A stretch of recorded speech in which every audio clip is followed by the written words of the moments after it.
अमित जी।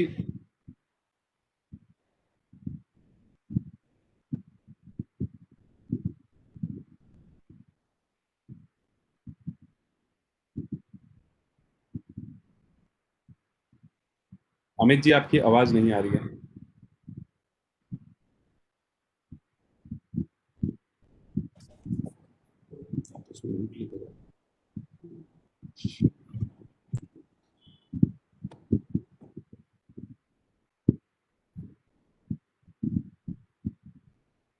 अमित जी, आपकी आवाज नहीं आ रही है।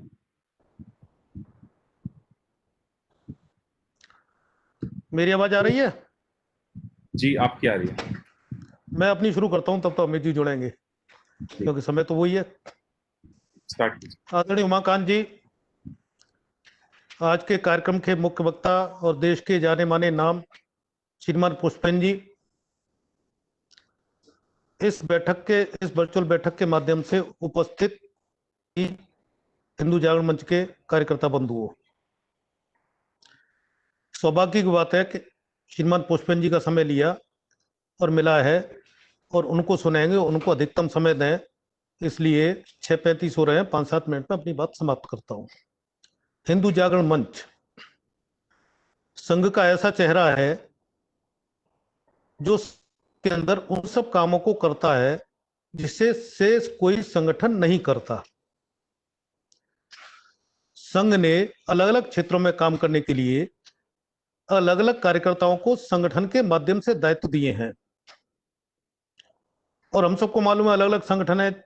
उनमें से विष्णु प्रसाद जैसे कह सकते हैं, राम मंदिर मंदिर आंदोलन उसी के नेतृत्व में चला। राजनीतिक क्षेत्र का काम अलग दल के माध्यम से चलता है और इसी प्रकार से मजदूर क्षेत्र, अधिवक्ता क्षेत्र, किसान क्षेत्र सबके काम चलते हैं। हिंदू जागरण मंच एक विशेष उद्देश्य के लिए बना है और वो उद्देश्य है जो पिछले 700-800 वर्षों से इस्लाम के द्वारा हिंदू समाज पर एक ऐसा आक्रमण किया गया है जिस आक्रमण को कहते हैं, एक आज के भाषा में शब्द प्रयोग करते हैं, लव जिहाद, अथवा एक हिंदू जनसंख्या को अलग अलग माध्यमों से कम करने का प्रयास।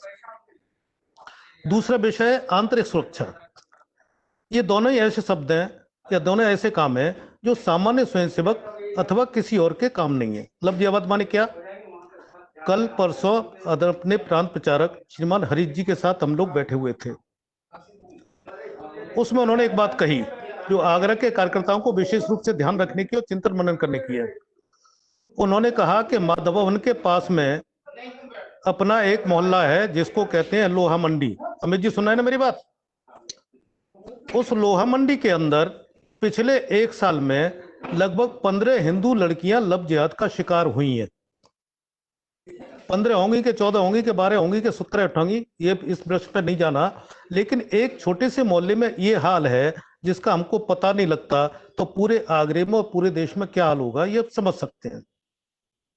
और इसलिए लव जिहाद से अपने हिंदू समाज की बहनों को बचाना, ये हिंदू जागरण मंच का ऐसा काम है जिसको किसी और संगठन को दिया भी नहीं हो, कोई और संगठन कर भी नहीं सकता। उसके लिए किस प्रकार से अलग अलग से काम करें, उसमें 2-3 काम मेरी समझ में आते हैं। जो कलावा बांध करके अच्छी मोटरसाइकिल पर पूरे हिंदू बन करके लोग आते, लड़के आते हैं, उनको चिन्हित करने के लिए स्थानीय स्तर पर हमको टीमें बनानी पड़ेंगी। लोहा मंडी जैसे मैंने शब्द प्रयोग किया, आगरा के अंदर 2-3 टीम बनाई। उनका काम केवल इतना है कि वो बात करें कि कहां कौन क्या करने की कोशिश करता है। उसे टोका नहीं, उसे दोस्ती भी कर सकते हैं। जो छद्म वेश में हिंदू बना हुआ है, एक जैसे अभी एक व्हाट्सएप पे भी आ रहा है, ट्विटर पर भी आ रहा है कि एक मुस्लिम नाम का लड़का, बाद में पता लगा कि वो हिंदू नहीं है, मुसलमान है, और उसने किसी लड़की से विवाह भी कर लिया। ऐसा बहुत होता है। तो इस काम को केवल संगठनात्मक नहीं, इसकी ओर विशेष ध्यान देने की आवश्यकता है। और उस ध्यान देने के लिए अपने यहाँ जो मिश्रित आबादी के क्षेत्र हैं अथवा जिनको सीमांत क्षेत्र कह सकते हैं, उन क्षेत्रों के युवकों का, तरुणों का अधिक उपयोग करना पड़ेगा, तो पहचान आएगी। पहचान ऊपर से नहीं हो सकती। ऊपर की टीम के कार्यकर्ता मोहल्ले में पहचानना एक बहुत कठिन काम होता है। सबसे प्रमुख काम होता है पहचान करना। पहचान करने के बाद उससे दोस्ती करना, अपने जैसे, वो भी ये नहीं समझे कि आप कौन हो।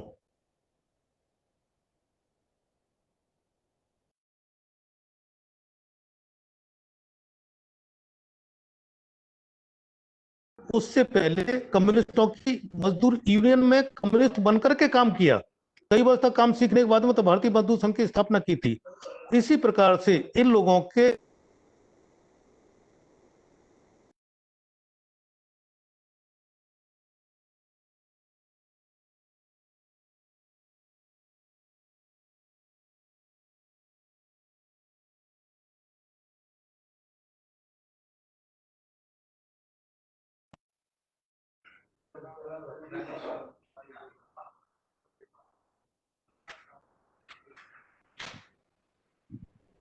अशोक जी आपकी आवाज नहीं आ रही है।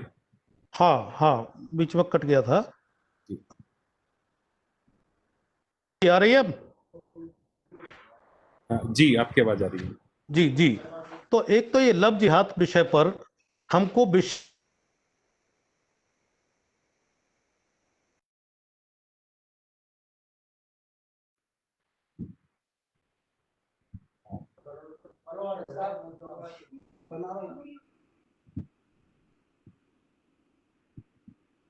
कुछ करेंगे, लेकिन अपनी बेटियों को बचाने का काम प्राथमिकता के आधार पर हमको करना ही है, एक बात। दूसरा, आंतरिक सुरक्षा का विषय। आंतरिक सुरक्षा का विषय भी समाज के अंदर टीम बना करके ऐसे क्षेत्र चिन्हित करना जहां पर आतंकवाद हो सकता है, आतंकवादी छिपा हो सकता है, या मोहल्ले के अंदर कैसे करता है, उस सबको चिन्हित करने का काम ये हम करेंगे। तो अपने क्षेत्रों के अंदर हम ये कह सकते हैं कि हमने जिस काम को हाथ में लिया है उसको करने के लिए हमारी गति कुछ बढ़ गई है। ये दोनों विषय संक्षेप में मैंने रखने का प्रयास किया है, तो पुष्पन जी को सुनना है, और ये हम आपस में बैठेंगे, कभी फिर दोबारा इस पर बैठक करेंगे, इसको आगे और नीचे तक एक्ट अपॉन करने के लिए। एक प्रकार से एक योजना बनाने का काम है ये।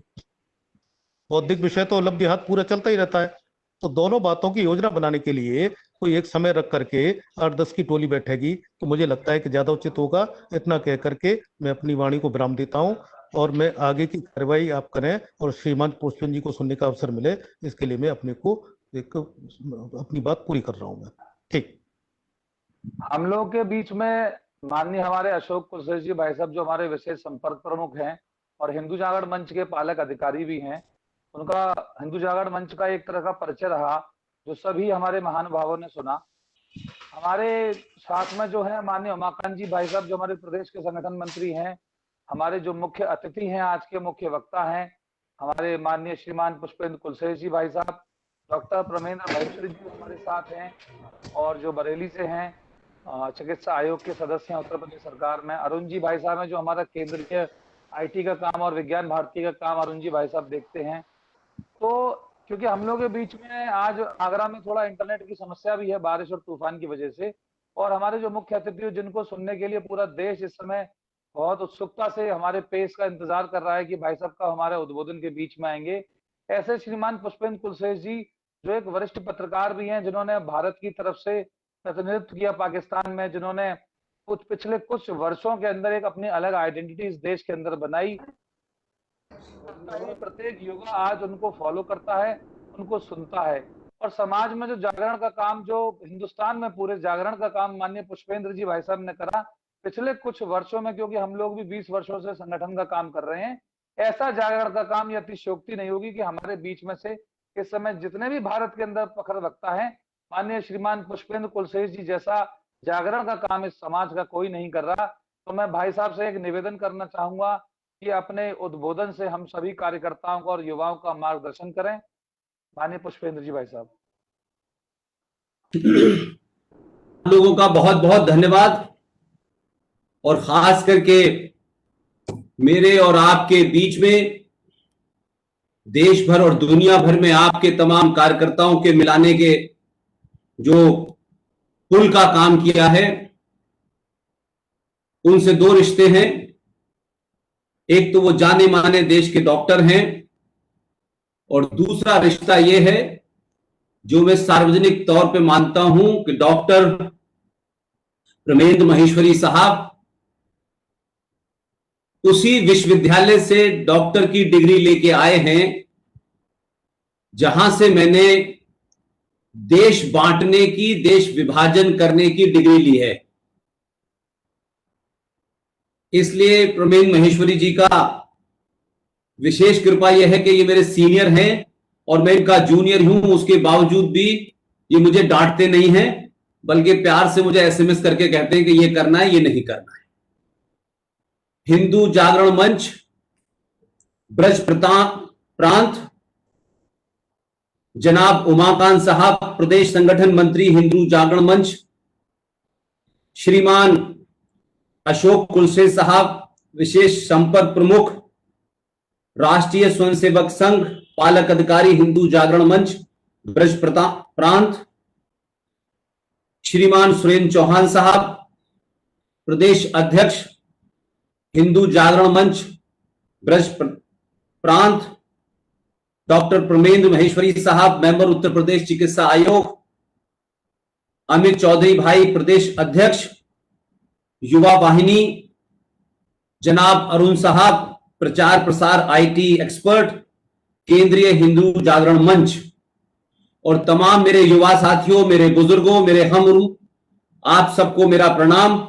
और आपने मुझे आज एक ऐसे टॉपिक पे बोलने का मौका दिया है जो मैं समझता हूं जिस पे चर्चा और होनी चाहिए।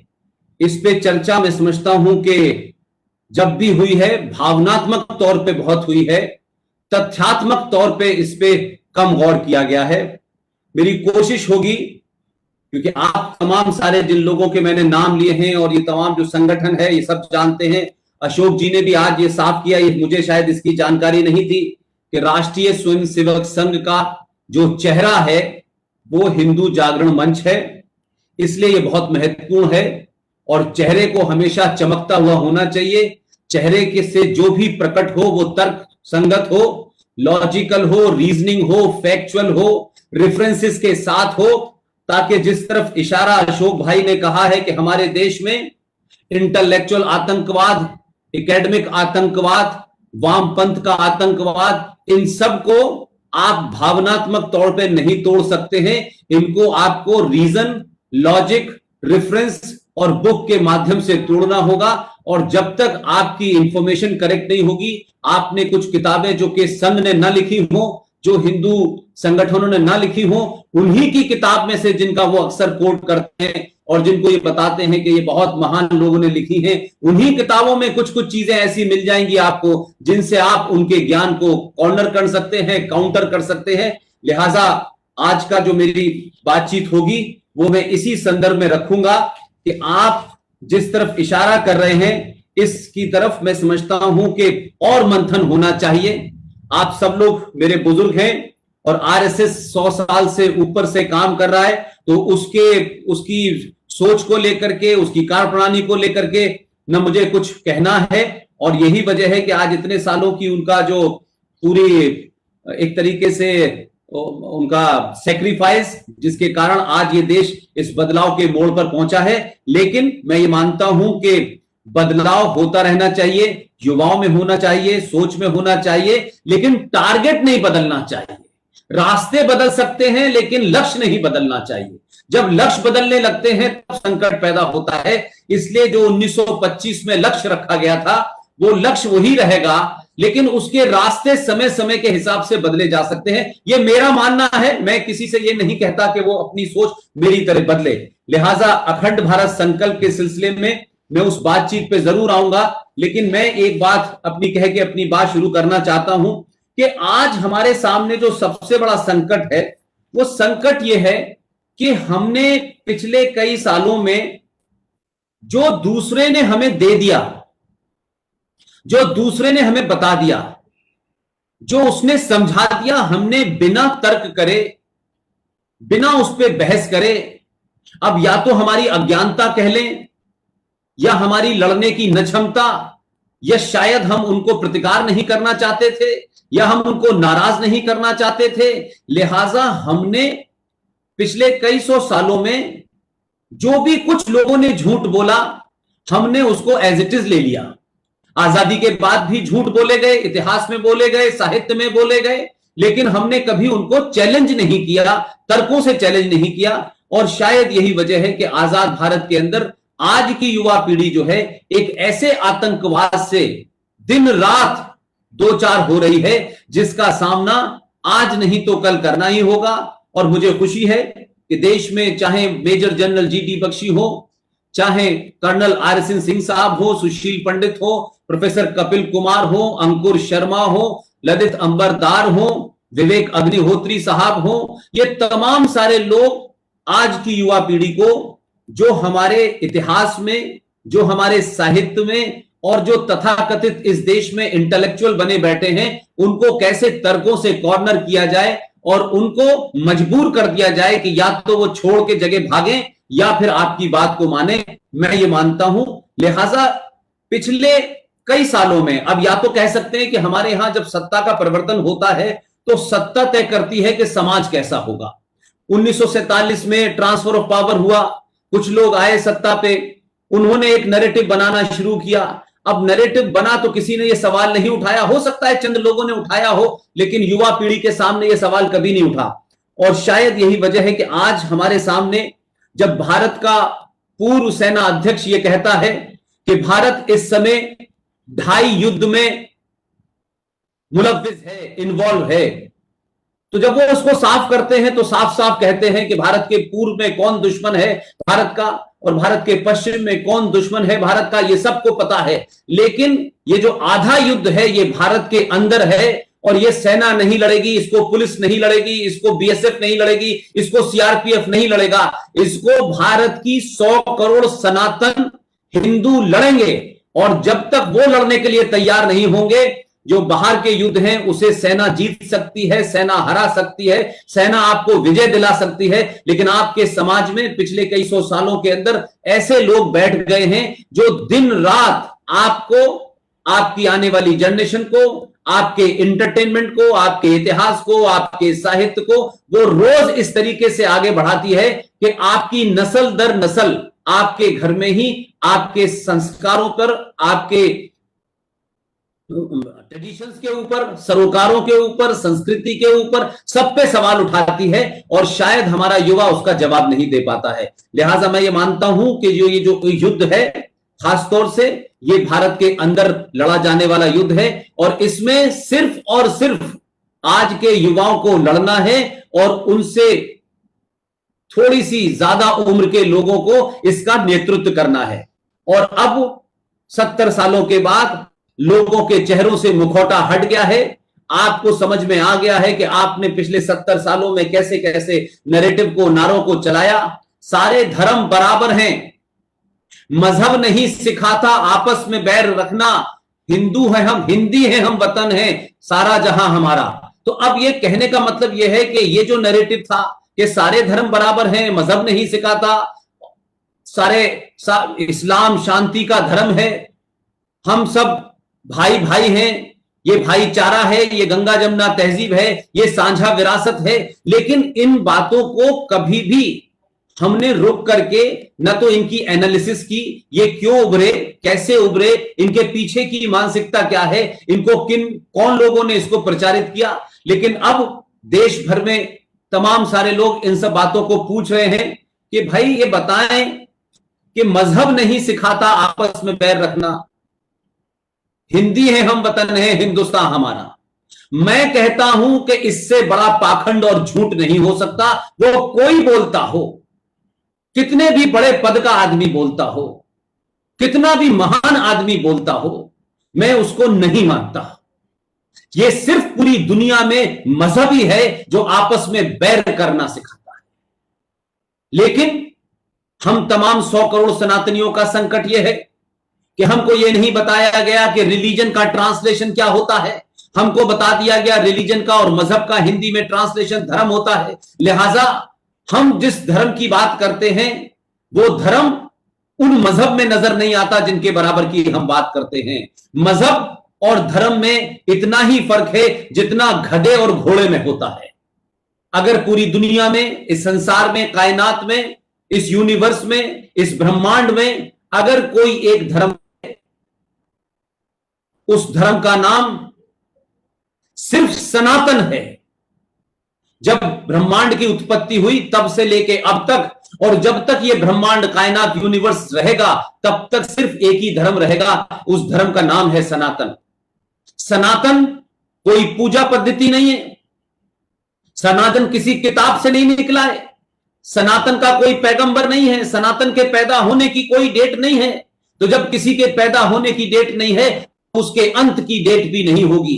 प्रकृति का नियम है कि जो पैदा हुआ है वो मरेगा जरूर। ये बात अलग है कि कुछ लोग 1400 साल पहले पैदा हुए हैं, कुछ 2000 साल पहले पैदा हुए हैं, उनकी कोई किताब है, उनका कोई पैगंबर है, लिहाजा किताबों में क्या लिखा है, ये करना है, ये नहीं करना है। लेकिन सनातन साक्षात एकदम साइंस है, और साइंस जिसके माध्यम से आज की युवा पीढ़ी हमसे तर्क कर सकती है, और तर्क करना भी चाहिए। और हमारे बुजुर्गों को उस साइंस की बुनियाद पर सनातन को साबित करना चाहिए कि सनातन क्यों शुद्ध साइंस है। ये बात अलग है कि आज ऑक्सीजन शब्द आ गया, आज कार्बन डाइऑक्साइड जैसा वर्ड आ गया, आज 1948 में नासा जैसा एक इंस्टीट्यूशन बन गया, तो हम सब ये समझने लगे कि हम तो बहुत बैकवर्ड लोग थे, हम तो बहुत पाखंडी लोग थे, हम तो बिल्कुल गंवार लोग थे, हमारे पास तो कुछ था ही नहीं। और सक्सेसिव सरकारों ने आपके साथ ये अन्याय किया, इतिहासकारों ने किया, साहित्यकारों ने किया, और इस देश के जो बुद्धिजीवी वर्ग है उसने किया, दानिश्वरों ने किया।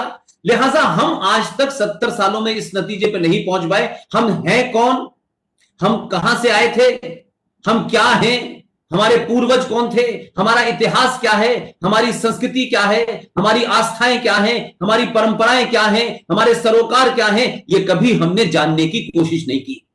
और जो लोग भी इन कामों के लिए रखे गए, उनके निजी स्वार्थ और निजी महत्वाकांक्षाओं ने कभी इन चीजों को सार्वजनिक तौर पे नहीं कहा, समझाया नहीं, अपना हित आगे रखा और इन बातों को बताया। इसलिए आज की युवा पीढ़ी भ्रमित होने लगी।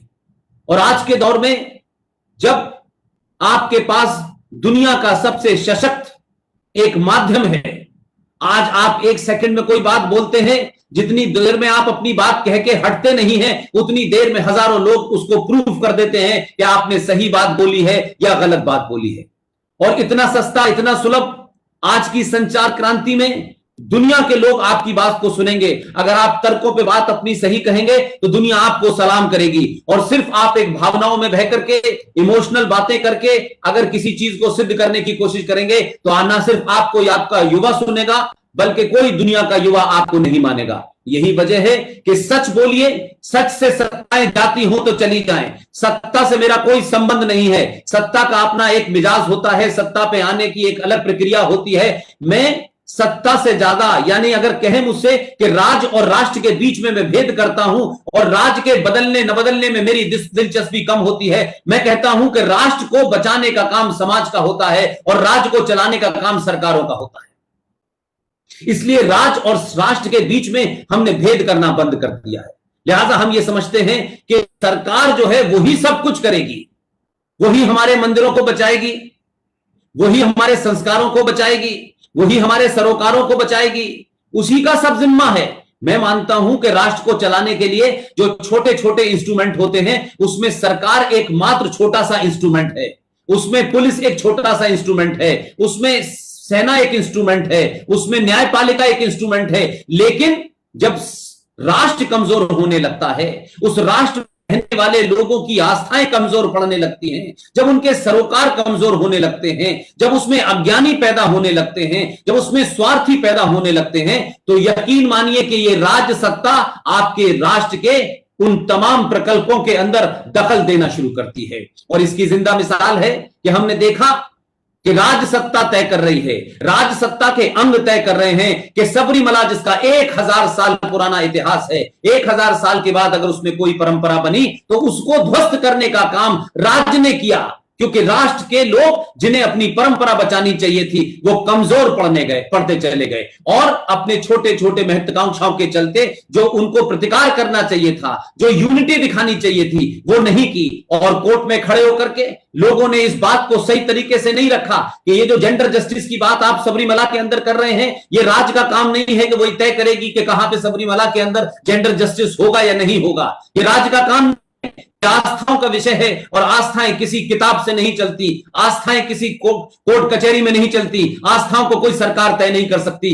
आस्थाएं हमारे पूर्वज ऋषि मुनियों के द्वारा हजारों साल की उनकी साधना के बाद जब निकलती है, उससे हमारा समाज और राष्ट्र चलता है। इसलिए राज्य और राष्ट्र के अंदर पहचान बदलने की कोशिश कीजिए, उस सोच को बदलने की कोशिश कीजिए, क्योंकि हम ये मानते हैं कि हर काम सरकार करेगी। सरकार को चाहिए कि आलू के दाम भी देखे, प्याज के दाम भी देखे, और पड़ोस में हमारे घर में रात में ताला 8 बजे लगा है यह भी सरकार करे। तो हम कुछ सबसे ज्यादा सरकारों पे निर्भर हो गए हैं। सरकारों का अपना काम है विदेशों से कैसे संबंध रखे जाएंगे, देश के अंदर कैसी अर्थनीति होगी, हमारी सेनाओं के लिए कौन से इक्विपमेंट खरीदने हैं, यह सब उनका काम है। लेकिन बाकी जो काम है वो हमारे समाज को करना है। लिहाजा अब देखिए कैसे कैसी चीजें हैं। बीच बीच में मैं कुछ चीजों को देखता हूं और फिर उनको जब मैं थोरोली पीछे जाता हूं तो मुझे हंसी आती है।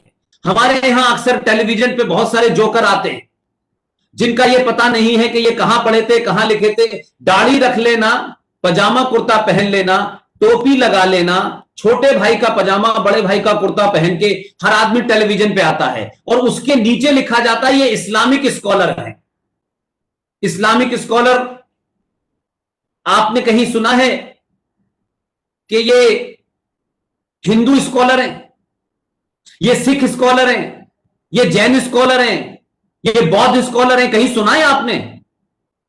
लेकिन ये धड़ल्ले से चल रहा है, ये बताने के लिए कि ये जो आदमी आया ये इस्लाम का जानकार है। तो इस्लाम का जानकार तो मुफ्ती मोहम्मद भी बहुत से हैं, हाजी भी हैं, पीर भी हैं। तो फिर ये इस्लामिक स्कॉलर ये कौन से आते हैं बैठने के लिए और किस इस्लाम की बात करते हैं? लिहाजा हम ये मानते हैं इस्लामिक स्कॉलर आया है तो उसको सारी जानकारी होगी। मैं मानता हूं कि इस्लामिक स्कॉलर जितने आते हैं फ्रॉड और झूठे और मक्कार लोग हैं। सिर्फ वो अंदर अपनी कमियों को छुपाने के लिए, दूसरों को गाली देने के लिए और अपने पापों को छुपाने के लिए आते हैं, उसमें बड़े बड़े स्लोगन लिख देते हैं। लिहाजा मैं मानता हूं कि हमने जितने भी इस किस्म के स्लोगन बनाए हैं उससे हमें बाहर निकलना चाहिए। आपको 70 साल के बाद यह समझ आ जाना चाहिए कि हम भाई भाई कभी नहीं थे। ये जो भी कहता है बहुत बड़ा झूठा है, बहुत बड़ा मुनाफिक है। हम कभी भाई भाई नहीं थे। अगर किसी की किसी से इंडिविजुअल दोस्ती थी तो वो हो सकती है, लेकिन वो राष्ट्र के स्तर पर नहीं तय होगी। लिहाजा आप देखें 1017 में हम भाई भाई थे। हम भाई भाई थे तो महमूद गजनबी यहां किस लिए आया था? मथुरा के मंदिर तोड़ने के लिए आया था। हम भाई भाई थे तो 1024 में सोमनाथ का मंदिर किसने तोड़ा? हम भाई भाई थे तो 1527 के अंदर किसने अयोध्या के अंदर बाबर की मस्जिद बनाई? 1669 में हम भाई भाई थे तो औरंगजेब ने कैसे काशी का मंदिर तोड़ा? ये झूठ और मक्कारी चल रही है। और आजाद भारत की लड़ाई के अंदर भी हमने देखा वो जिना, वो खलीकुज्जमा, वो लारी, ये तमाम मुसलमान जो थे, ये किस बात की भाई भाई की बात हो रही थी? जब भाई भाई की बात होने लगी तो मुल्क को बांट करके पाकिस्तान बनाया गया और इस्लामिक देश घोषित कर दिया गया और उसके बाद 21 लाख लोग मारे गए। और आज जो भारत का हिस्सा है उस भारत के हिस्से में भी जो 25 से 30 करोड़ मुसलमान है, न वो भारत की संसद को मानने को तैयार है, न भारत की न्यायपालिका को मानने को तैयार है।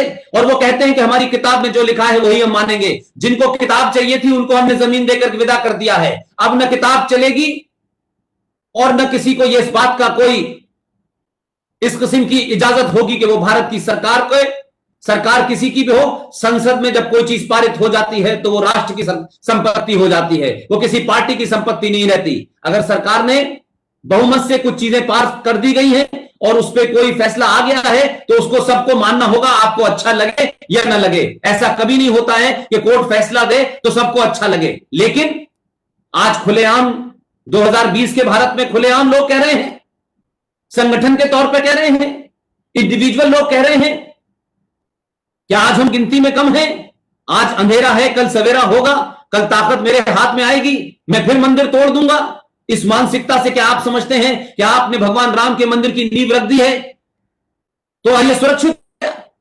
इसलिए मैं कहता हूं कि सरकारें आएंगी, सरकारें जाएंगी, पुलिस होगी नहीं होगी मैं नहीं जानता। सोमनाथ के मंदिर के समय में भी कोई करोड़ों लोग नहीं आए थे। वो गजनबी वहां से चल के जब आया था उसके साथ लाखों लोग नहीं थे, हजारों लोग नहीं थे, चंद 150 लोग थे। समाज कमजोर हो गया था इसलिए सोमनाथ का मंदिर लूटा था। आज सरकार है, सत्ता है, व्यवस्था है, तमाम सारी चीजें हैं। हम इंश्योर कितना भी कर लें, लेकिन यह तय नहीं है कि अगले 100 साल तक कौन रहेगा। लेकिन मैं कहता हूं कि सरकार किसी की भी आ जाए, कितना भी भारत का सनातन विरोधी आदमी सत्ता में आ जाए, लेकिन अगर समाज में जागृति आ गई और 100 करोड़ सनातनी इस बात के लिए तैयार हो गए कि हमारी किसी आस्थाओं को किसी ने भी छुआ, चाहे वो सत्ता में बैठने वाला आदमी भी छुएगा, तो उसको सत्ता से के बैठने वाले लोगों को समाज के अंदर समाज का खौफ होना चाहिए, डर होना चाहिए, तब हम इन मंदिरों को बचा पाएंगे। आज मंदिरों की बात हो रही है, एक मंदिर नहीं 30,000 मंदिर है, मथुरा का भी मंदिर है। अशोक भाई से अक्सर मैं इस बात की चर्चा करता हूं कि ये जो मथुरा का मंदिर है और काशी का मंदिर है, ये तो जग जाहिर है, सबको मालूम है, लेकिन क्या हम हर मंदिर के लिए 150-150 साल तक कानून की लड़ाई लड़ते रहेंगे? सवाल यह है कि समाज के अंदर आई हुई कमजोरियों को दूर करना पड़ेगा और समाज को अपने छोटे बड़े, ऊंच नीच, अपर कास्ट लोअर कास्ट, इन चीजों से अलग होना पड़ेगा और अपने अंदर की बीमारियों को दूर करना पड़ेगा। और समाज में जो हमसे चंद अलग हो गए हैं, कोई नाराजगी के कारण हुआ है, किसी कृत्य के कारण हुआ है, ये मेरी और आपकी और सबकी जिम्मेदारी है कि अगर हमारे पूर्वजों से कोई भूल हुई है, पहले तो मुझे आज तक कोई साक्ष्य ऐसा मिलता नहीं है कि कोई ऐसी भूल हुई है, लेकिन अगर किसी के दिल में यह झूठ बैठा भी दिया गया है कि हमारे पूर्वजों ने आपके साथ अन्याय किया है, तो हमारी पहली जिम्मेदारी होनी चाहिए कि जो ईद पे हम 4-4 बार रफीक साहब से गले मिलके सेवैयां खाने जाते हैं, जिन्होंने देश को खंडित किया, मंदिरों को खंडित किया, यहां की आस्थाओं को खंडित किया, यहां को लूटा, यहां की महिलाओं के साथ बलात्कार किए, हम उनसे 4 बार गले मिलने के बाद भी बड़े खुश होते हैं और सेवैयां खाने चले जाते हैं। लेकिन हमारे बीच में से निकला हुआ हमारा भाई, हजारों अत्याचार कराची में हुए, हजारों लाखों का अत्याचार उनके ऊपर जम्मू कश्मीर में हुए, हजारों अत्याचार इस देश के अलग अलग कोनों में उनके साथ लोग कर रहे हैं, लेकिन उन्होंने जम्मू कश्मीर जहां मुसलमानों की मेजॉरिटी है, 1957 में 200 गए हुए वाल्मीकियों ने तमाम अत्याचारों के बाद भी, इस आधुनिक युग के अंदर भी उनके हाथ में मोबाइल था और उनके बच्चे डलिया में शेख साहब की जिंदगी लेकर के बाहर तक जाते थे, तब भी उन्होंने इस्लाम को कबूल नहीं किया।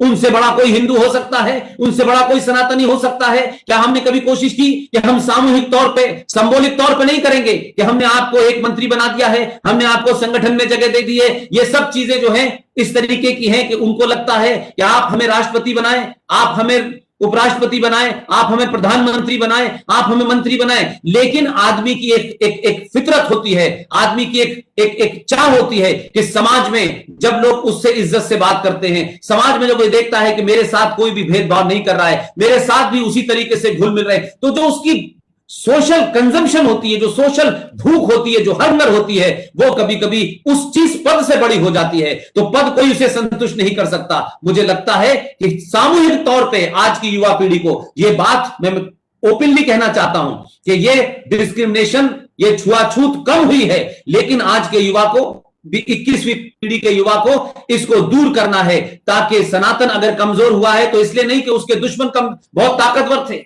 सनातन अगर कमजोर हुआ है तो अपने कारणों से हुआ है, और आज भी सनातन को आजाद भारत में 100 करोड़ सनातनी होने के बावजूद भी आपको लव जिहाद बर्दाश्त करना पड़ रहा है, लैंड जिहाद बर्दाश्त करना पड़ रहा है, आपको आतंकवाद बर्दाश्त करना पड़ रहा है, आप खुलेआम, आपको चुनौती देने वाले लोग हो रहे हैं और आपको खुलेआम मारा जा रहा है। तो इसका मतलब है कि हमें अपने अंदर झांकना चाहिए और सच्चाई से झांकना चाहिए। इसलिए मैंने कहा कि सत्ताओं पे जब निर्भरता जिस दिन आपकी कम हो जाएगी, सत्ताओं को यह लगने लगेगा कि हम सत्ता पे जिनकी बदौलत बैठे हैं, अगर हमने उनका ध्यान नहीं रखा, वो पहले आते हैं क्योंकि उनके साथ हजारों साल से अत्याचार हुआ है। और जब सरकारों को यह डर लगने लगेगा तो माफ कीजिएगा, आपकी कोई भी जायज मांग, आपका कोई भी जो आपका स्थान है, जो आपको मिलना चाहिए था,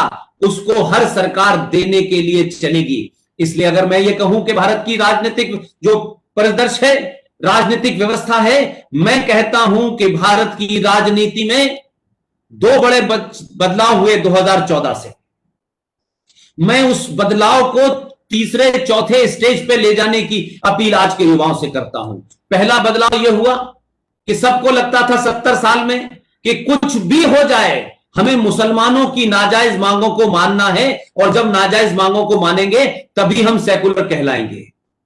यह बीमारी ने इस देश में 28 सेकुलर पार्टियां बना रखी हैं। सब सेकुलर हैं, और सेकुलरिज्म का पहला और आखिरी सर्टिफिकेट यह है कि उसमें दंगाई, आतंकी, जिहादी नाम का मुसलमान उसमें एडजस्ट कर लो, ताकि ये लगे कि देखिए साहब हमारे पास भी मुसलमान के नाम पे एक ये नमूना है, और वो रहेगा तब तक आप सेकुलर होंगे। दुनिया में बहुसंख्यक समाज कभी चीज का सर्टिफिकेट नहीं देता, हमेशा माइनॉरिटी को सर्टिफिकेट देना है। लेकिन यह देश है कि 100 करोड़ हिंदू सनातनी रोज इस बात का सर्टिफिकेट देते हैं कि देखिए हम सेकुलर हैं, देखिए हम सेकुलर हैं। और जो सेकुलरिज्म की परिभाषा जिनके कुरान में है, Quran is antithesis of secularism, वो किससे प्रमाण मांग रहे हैं?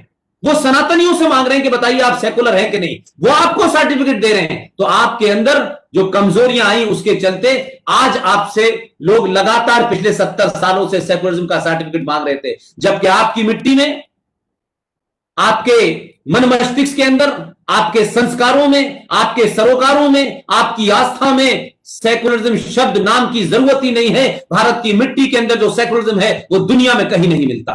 लेकिन एक झूठा सेकुलरिज्म लाया गया, फिर उसकी झूठी परिभाषा हिंदी में की गई कि सेकुलरिज्म का मतलब धर्मनिरपेक्ष होता है। धर्मनिरपेक्ष नहीं होता है। मैं ये बात बार बार इसलिए कहता हूं कि जब श्रीमती इंदिरा गांधी 1976 में जब देश के तमाम सारे नेता जेल में थे, रात के अंधेरे में जब उन्होंने भारत के प्रीएम्बल के अंदर सेकुलरिज्म और सोशलिज्म शब्द को जोड़ा, तब उन्होंने एक बहुत बड़े विद्वान जनाब एल.एम. सिंघवी साहब से कहा, जो इंग्लैंड के अंदर भारत के उच्चायुक्त थे, उनसे कहा कि आप इसका ट्रांसलेशन करें। एल.एम. सिंघवी साहब ने दुनिया की डिक्शनरी देखी और कहा कि धर्मनिरपेक्ष इसका ट्रांसलेशन नहीं हो सकता, सेकुलरिज्म का ट्रांसलेशन होगा पंथ निरपेक्ष। लेकिन इंदिरा गांधी नहीं मानी, और उसके बाद एल.एम. सिंघवी साहब ने अपनी जेब से कलम निकाल के इंदिरा गांधी को दे दिया और कहा कि आपका जो दिल चाहे लिख लें। उन्होंने यहां तक कहा कि अगर देश धर्मनिरपेक्ष हो गया, सत्ता धर्मनिरपेक्ष हो गई, तो अनार्की हो जाएगी, अराजकता हो जाएगी। राजा का क्या कर्तव्य है, राजा अपना कर्तव्य भूल जाएगा। प्रजा का क्या कर्तव्य है वो भूल जाएगा। फौज का क्या कर्तव्य है भूल जाएगा। लेकिन इंदिरा गांधी का एजेंडा कुछ और था, क्या मजबूरियां थी ये सब जानते हैं, वो सार्वजनिक करने की यहां आवश्यकता नहीं है, जिसके चलते सेकुलरिज्म का अर्थ धर्मनिरपेक्ष दिया गया। लेकिन मैं ये मानता हूं कि धीरे धीरे इन नैरेटिव से बाहर निकलने की कोशिश कीजिए, और सनातनी को डर नहीं लगना चाहिए। मैं ये मानता हूं कि जो सनातनी है, जिसका विश्वास अपने सनातनी होने पर है, अगर वो सनातन को फॉलो करता है तो दुनिया की बड़ी से बड़ी ताकत उसके सामने खड़ी हो जाए, वो डर नहीं सकता। और जो डरता है वो सनातनी हो नहीं सकता। इसलिए आप इस बात की चिंता न करें कि आपके बारे में कौन क्या सोचता है। लोग आपको कट्टर कहने लगेंगे, लोग आपको अशेषुण कहने लगेंगे, इंटॉलरेंट कहने लगेंगे। ये दुनिया का नियम है, ये दुनिया का नियम है कि जो ताकतवर होता है उसके ऊपर जोक बनाए जाते हैं। जो ताकतवर होता है उसको रेडिक्यूल करने के लिए तरह तरह से उसके बारे में र्यूमर स्प्रेड की जाती है, मिस इंफॉर्मेशन स्प्रेड की जाती है। कमजोर के बारे में स्प्रेड नहीं करता है। लिहाजा मैं ये मानता हूं कि अगर आप अपने आप में शक्तिमान होंगे, अपने आप में अपने संस्कारों के प्रति, अपनी आस्थाओं के प्रति, अपने राष्ट्र के प्रति, अपने इतिहास के प्रति अगर आप में समझदारी पैदा होगी, सच बात कहने की हिम्मत होगी, तो फिर मुझे लगता है कि शायद आपको जो आज आपने टॉपिक रखा है उसका नाम है अखंड भारत संकल्प, इसकी जरूरत नहीं पड़ेगी। एक बार भारत का 100 करोड़ सनातनी बन के तो दिखाए, सनातनी होके तो दिखाए। वो जिस दिन सनातनी हिंदू हो जाएगा तो उसके अंदर जो खोई हुई शक्ति है वो वापस आ जाएगी, उसका पुरुषार्थ जाग जाएगा। और जब पुरुषार्थ जाग जाएगा तो आपके अंदर सच बोलने की हिम्मत पैदा होगी, और जब सच बोलेंगे तो दुनिया की कोई ताकत आपके सामने झूठ नहीं बोल सकती। लिहाजा मैं ये मानता हूं कि अखंड भारत का सपना, अखंड भारत की बातें जो हम सुनते रहे हैं, आप सब जानते हैं कि मेरी पैदाइश ऐसी जगह हुई है जहां मैंने इन शब्दों को कम सुना है, लेकिन दिल्ली में 20-25 साल से होने के कारण इन चीजों को सुनता रहा हूं। अगर हम अखंड भारत की बात करते हैं तो एक आम हिंदुस्तानी की निगाह में यह आता है कि जो पाकिस्तान हमसे अलग हो गया है, जो बांग्लादेश हमसे अलग हो गया है, जो अफगानिस्तान हमसे अलग हो गया है, ये सब मिलाने के बाद भारत जो है अखंड भारत होगा। लेकिन मेरी आपसे विनम्र विनती है, दोनों हाथ जोड़ के विनती है, तर्कों पे है, मैं कोई इमोशनल बात नहीं कहता। इसलिए मैंने देखा है कि भावनाओं में बह करके बहुत बड़ी बड़ी बातें कही जा सकती हैं, बड़े नारे लगाए जा सकते हैं, लेकिन भावनाओं से दुनिया में कोई फैसला नहीं होता है। फैसले हमेशा होते हैं जमीनी सच्चाइयों के ऊपर। फैसले उनके हक में होते हैं जिनके पास ताकत होती है, जो समाज को मोड़ देते हैं, जो इतिहास को मोड़ देते हैं। लिहाजा मैं ये मानता हूं कि अखंड भारत की बात करते रहना एक अलग बात है, अखंड भारत के बारे में सोचना एक अलग बात है। क्या हम सब अपने दिल पे हाथ, क्या इस सच्चाई से ये माने, बिना किसी लाग लपेट के, बिना किसी संगठन, बिना किसी सरकार, बिना किसी पार्टी के ध्यान में रख करके अगर हम अपने मन के ऊपर हाथ रखें और ये बात पूछें कि क्या आज जो भारत आपके पास है, जिसे आप खंडित भारत कहते हैं, क्या यह आपका है? क्या यह आपके सपनों का भारत है जो खंडित है, जो टुकड़ा आज आपके पास है? आप इस खंडित भारत को अपने साथ रखने के लिए 70 सालों के बाद आपने सत्ता का एक परिवर्तन किया, तब जाकर के इसी खंडित भारत के अंदर एक राज ऐसा बस गया जिसकी हमने मुखालफत की थी, जिसका हमने विरोध किया था।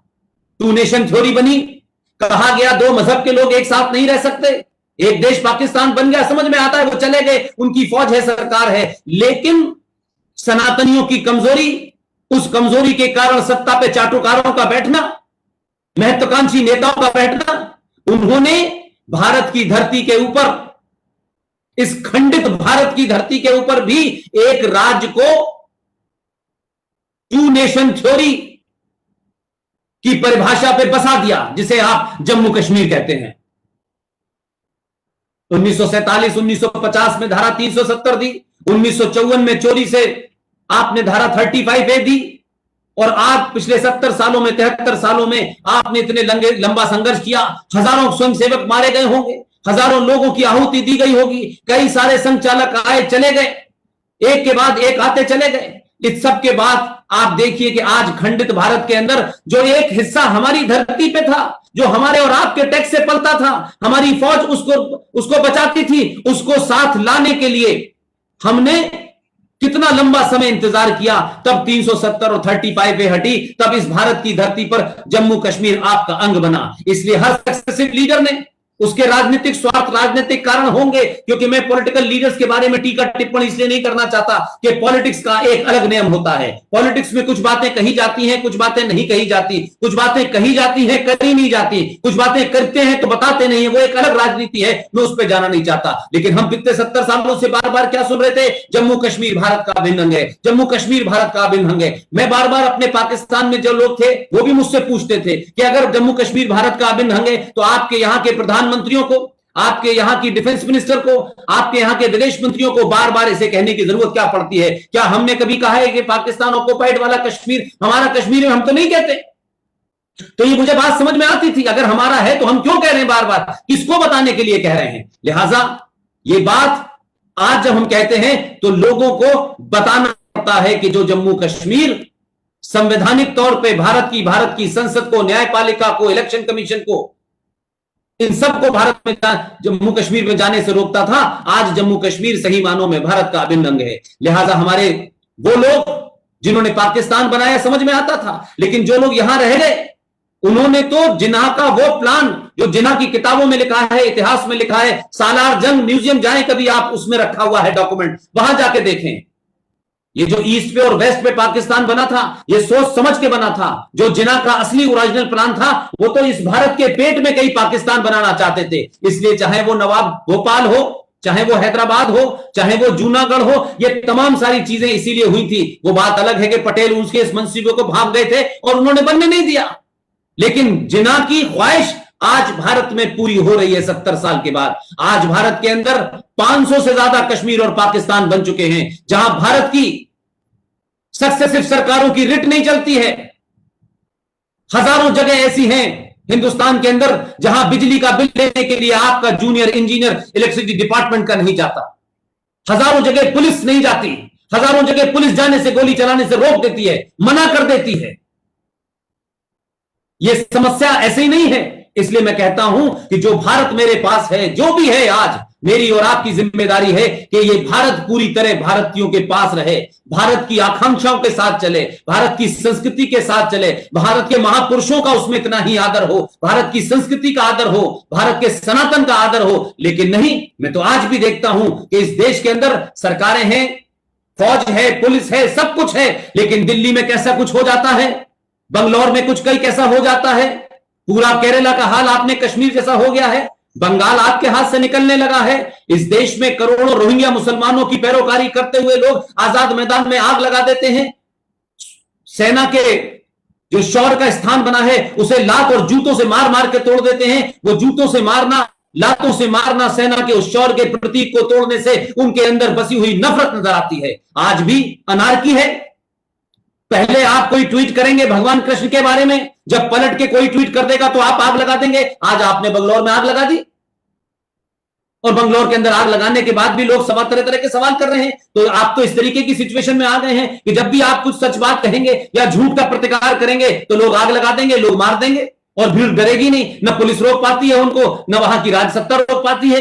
और वो रोक भी इसलिए नहीं सकती कि भीड़ का एक ही काम होता है कि अगर 2-4 मर भी गए तो क्या है, क्या फर्क पड़ता है, अल्लाह की देन है, दोबारा आ जाएंगे।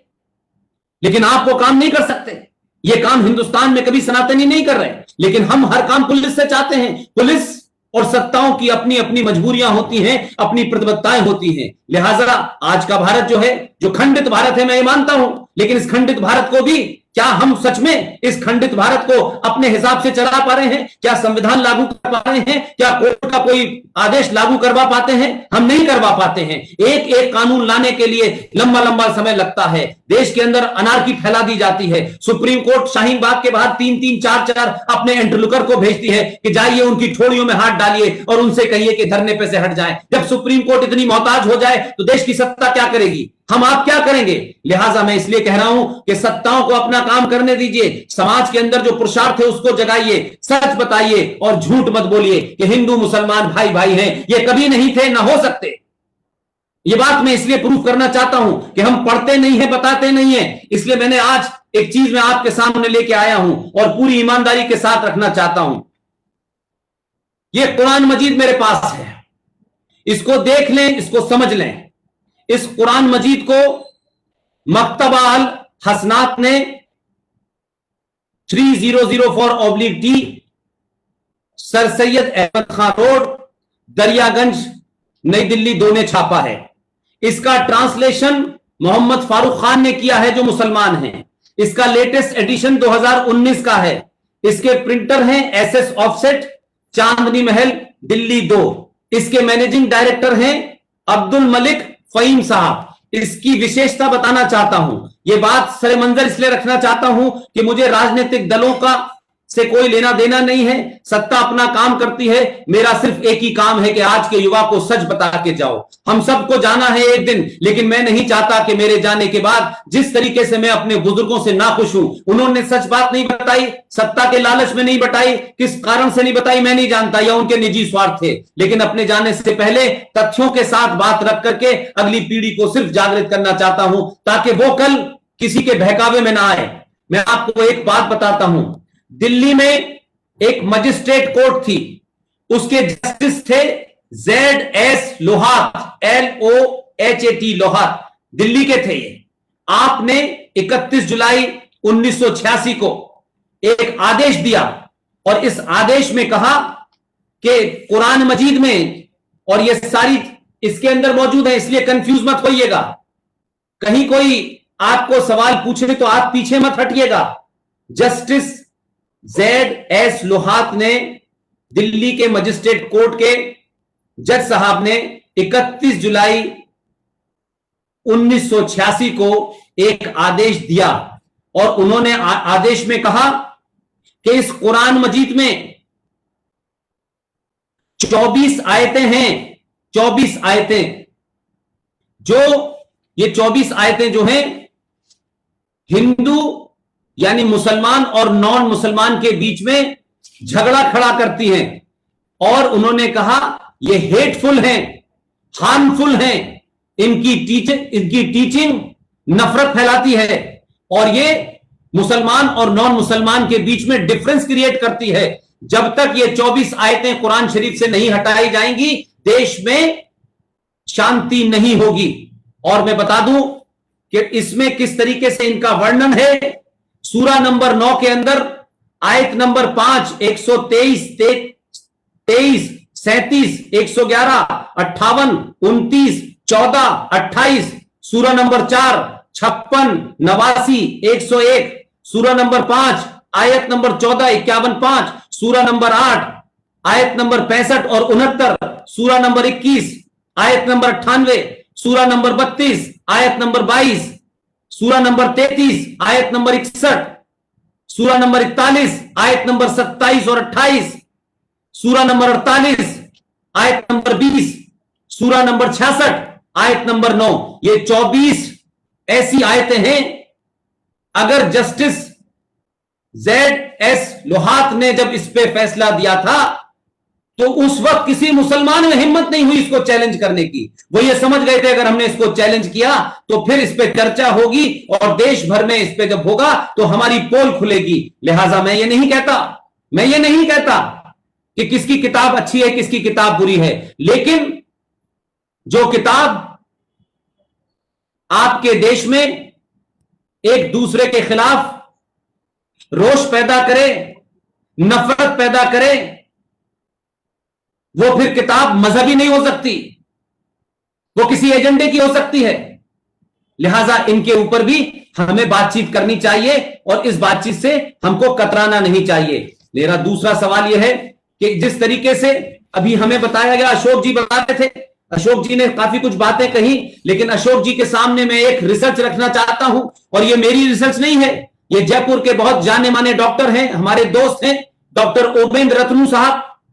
हम सब लोगों ने मिलकर यह निर्णय लिया है कि 2014 में जब भारत राष्ट्र के अंदर सरकार बदली, उस सरकार के बदलने से लेकर दिसंबर 2019 तक हमारे यहां छोटी छोटी बातों की बड़ी चर्चा होती है।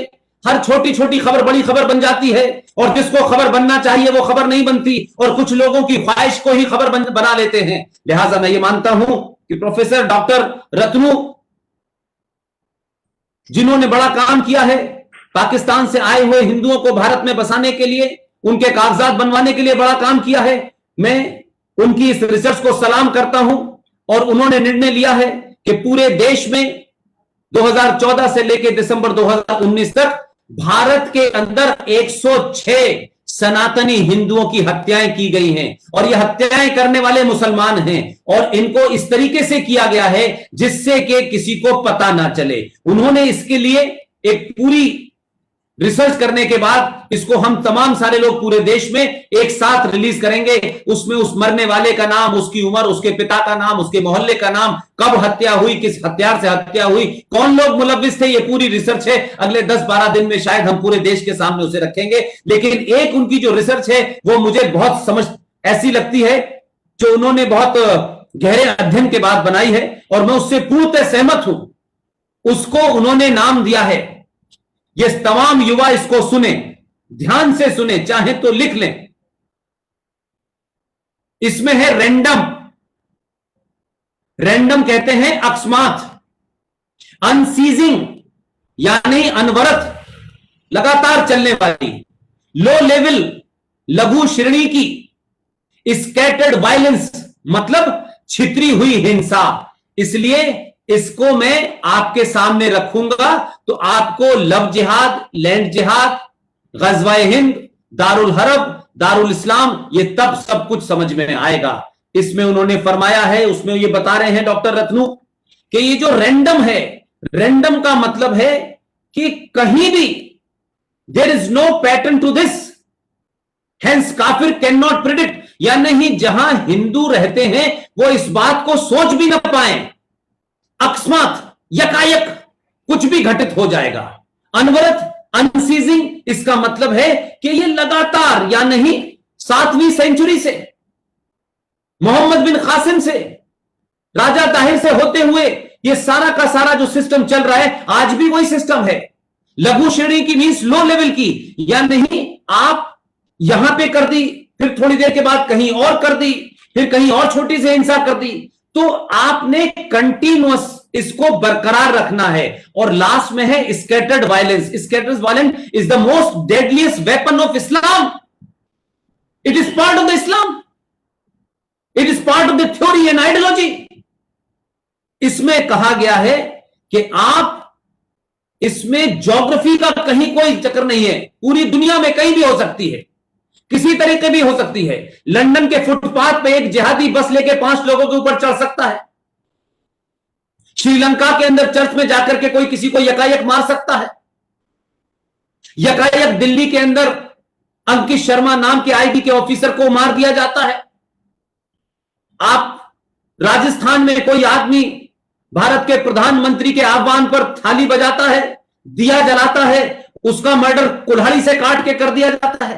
तो आपने इस पूरी जो सोच है उसके पीछे एक ही मकसद है कि आप रैंडमली ऐसे काम करो, और यह भी इसमें कहा गया है कि इतनी हिंसा करो जिससे कि हिंदू डरे, लेकिन इतनी भी हिंसा ना कर दो कि हिंदू यूनाइट हो जाए। यह एक पूरी फिलॉसफी है, random unceasing low level scattered violence, अकस्मात अनवरत लघु श्रेणी की छितरी हुई हिंसा लगातार जारी रखो ताकि लोग हमेशा डर में रहें, लोग वहां के कभी भी यूनाइट ना हो पाए, आर्थिक रूप से मजबूत ना हो पाए, उनके अंदर कभी कुछ मांगने की और कहने की क्षमता ना हो। इसलिए किसी अनइंपॉर्टेंट आदमी का मर्डर कर दो, किसी आदमी को मार दो जिससे किसी को खबर भी न बने और चलती रहे। लेकिन जब अपने ऊपर बात आए तो अखलाक की घटना घट जाए, उसे कुछ लोग मार दें, जानबूझ के मारें, किसी भुलावे में मार दें, किसी र्यूमर में मार दें, तो पूरी दुनिया में उसे फैला दो। तो अखलाक मरता गाजियाबाद में है, लेकिन बिहार के चुनाव में उसका इस्तेमाल हो जाता है। वो यूएनओ भी चला जाता है, वो इंग्लैंड भी चला जाता है, वो अमेरिका भी चला जाता है, और एक अखलाक के मारने से आप इंटॉलरेंट भी हो जाते हैं। लेकिन मुसलमानों ने 106 मर्डर पूरे देश में किए हैं, तथ्यों के साथ हम देश के सामने रखेंगे, लेकिन कभी किसी ने नहीं कहा कि मुसलमान जो है इंटॉलरेंट हो गया है, मुसलमान कम्युनल है, मुसलमान जिहादी। हम नहीं कहते, हम नहीं कहते, क्योंकि हमें कहने से शर्म आती है। हमें पता नहीं किसकी अच्छाई का सर्टिफिकेट लेना है, हमें नहीं लेना कोई सर्टिफिकेट। ये सर्टिफिकेट लेने की बीमारी ने इस सनातन को कमजोर कर दिया है। जो है उसको कहिए, पूरी ताकत से कहिए। इसलिए उनकी छोटी सी घटना भी दुनिया में बड़ी हो जाती है और उसको लोग बड़े बड़े अखबारों में जगह देते हैं, टेलीविजन में जगह देते हैं। और आपके देश में 19 जनवरी 1990 को लाखों कश्मीरी हिंदू पंडितों को मजहब के नाम पे, उनकी उपासना के नाम पे, उनकी पूजा के नाम पे, उनकी संस्कृति के नाम पे, उनके ग्रंथों के नाम पे उनकी हत्याएं और मर्डर होकर के 2,500 लोगों को मार दिया जाता है। लेकिन देश में नैरेटिव नहीं बनता, पूरी दुनिया में इंटॉलरेंस नहीं होती। यही फर्क है, यही चैलेंज है, यही तीसरे जो 2.5 युद्ध में जो आधा युद्ध है, यही मुझे और आपको लड़ना है। और ये चल रहा है लगातार, इसकी स्पीड बढ़ती चली जा रही है, क्योंकि जैसे जैसे सनातनी अपने संस्कारों की ओर बढ़ रहा है, सनातनी जैसे जैसे अपने पूर्वजों की तरफ बढ़ रहा है, अपनी संस्कृति की तरफ बढ़ रहा है, अपने इतिहास की तरफ बढ़ रहा है, तो लोगों को अब यह डर लगने लगा है कि कहीं ऐसा ना हो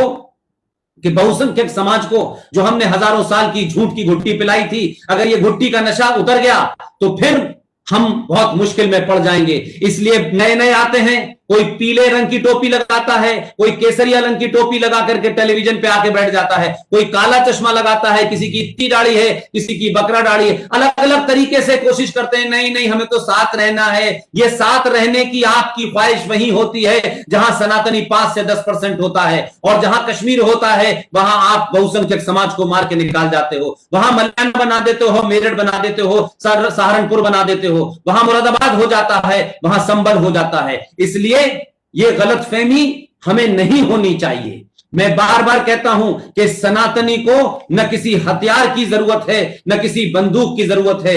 सनातनी से सिर्फ मेरा इतना ही कहना है कि एक बार सनातनी तो बनो, दिल से बनो, पूरी ताकत के साथ बनो। अगर तुम सनातनी बनोगे तो दुनिया तुमसे डरेगी, दुनिया तुम्हारे ऊपर कोई हमला नहीं कर सकती, दुनिया तुम्हें डरा नहीं सकती। लेकिन हम सनातनी बनने से ज्यादा सेकुलरिज्म की आड़ में लग गए हैं, सेकुलरिज्म के नारे में लग गए हैं। हमें सेकुलरिज्म बहुत प्यारा है भाई, हिंदू से ज्यादा सेकुलर कोई दुनिया में कौम हो ही नहीं सकती। हमारे यहां तो इलीगल भी करोड़ों मुसलमान रह रहे हैं, भगोड़े रह रहे हैं। हमारे यहां तो आतंकवादियों को भी सालों दर साल उनके ऊपर केस चलता है, तब जाकर के केस पूरा होता है। लिहाजा मैं ये मानता हूं कि हम अगर इस बात के बीच में फर्क करें और इस बुनियाद पे चलने की कोशिश करें तो मैं समझता हूं कि शायद हम सही नैरेटिव से इंटेलेक्चुअली लड़ाई लड़ सकते हैं, जिसके लिए आप देश भर में इस तरीके की टॉक्स को आप आयोजित कर रहे हैं। आप उनसे उन टॉक्स में क्यों नहीं ये बात कहते हैं कि हमें यह बताया गया कि साहब भारत के अंदर बहुत सारी कुप्रथाएं थी,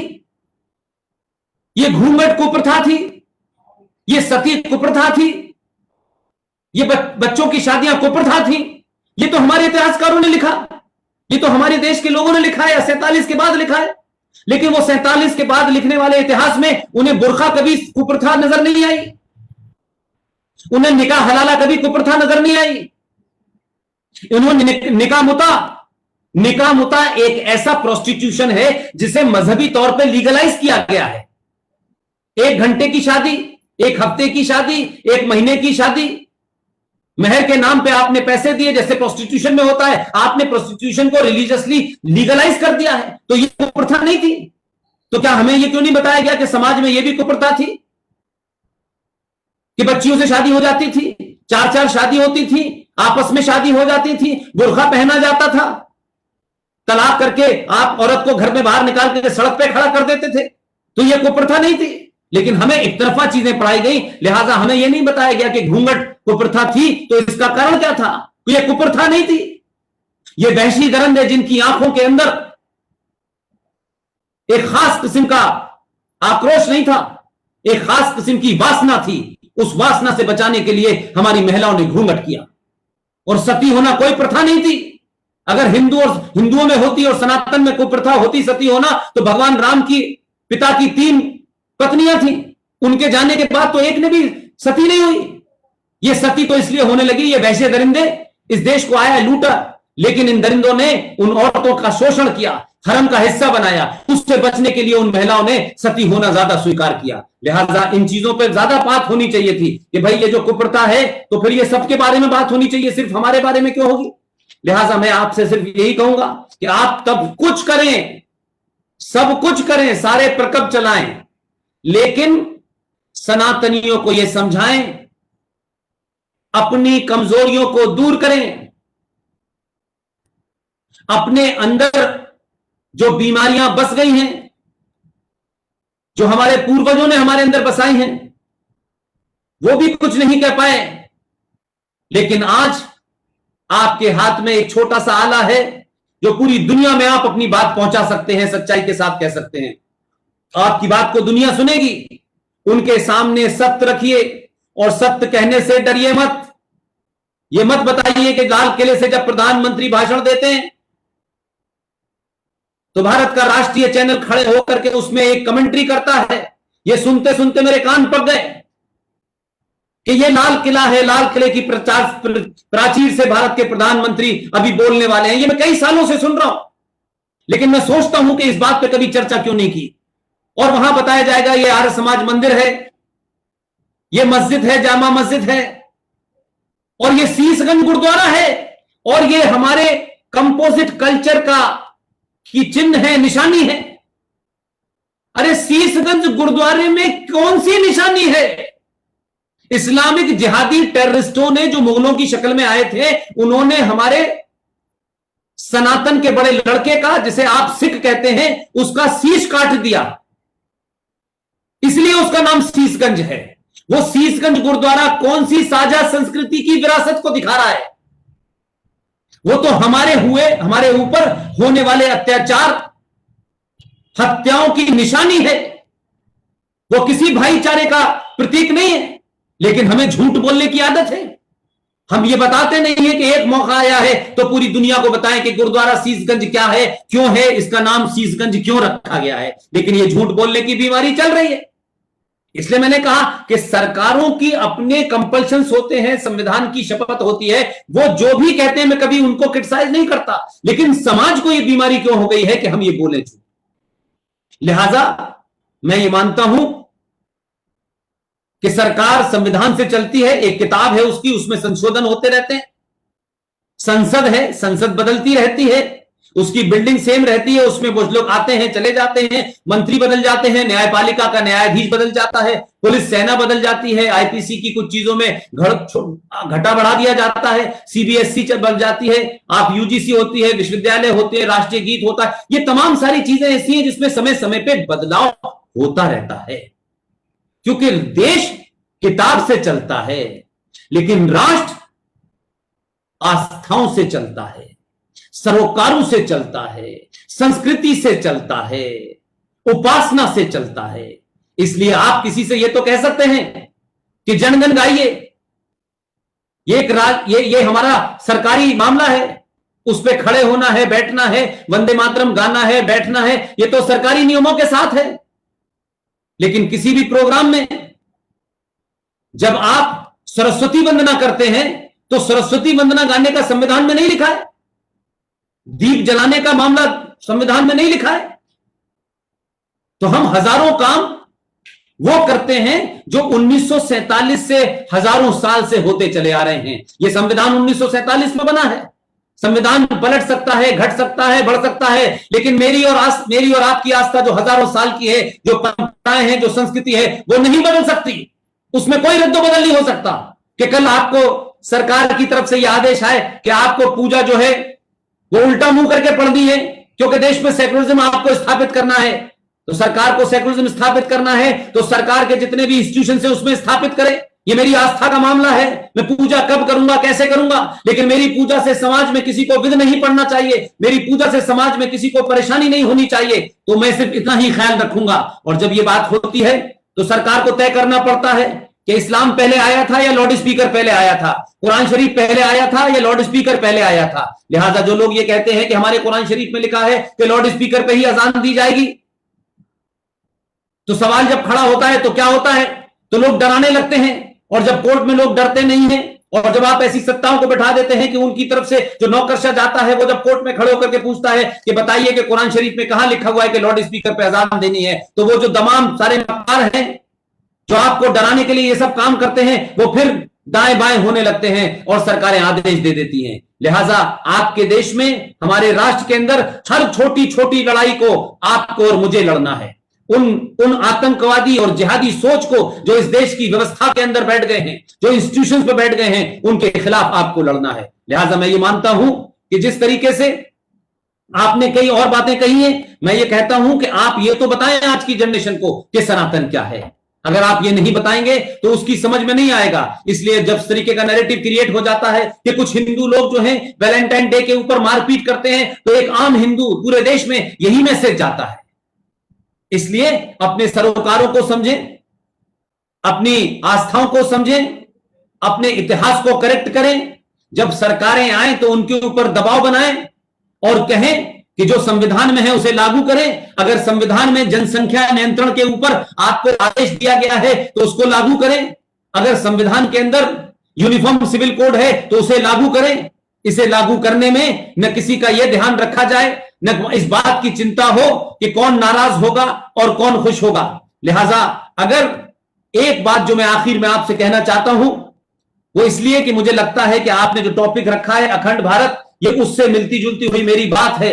वो सिर्फ इतनी है कि आप सब लोगों को पता है कि भारत में जो वंदे मातरम का मामला है, जिस वंदे मातरम को हम लोग पढ़ते हैं, जिस वंदे मातरम पे बहुत सारे विवाद हैं, क्या कभी किसी ने इस विवाद को पढ़ करके इसको सही पर्सपेक्टिव में रखने की कोशिश की? मुझे लगता है कि जिनको पता था वो चुपचाप रहे, वो मक्कार थे, वो लालची थे, वो डरपोक थे।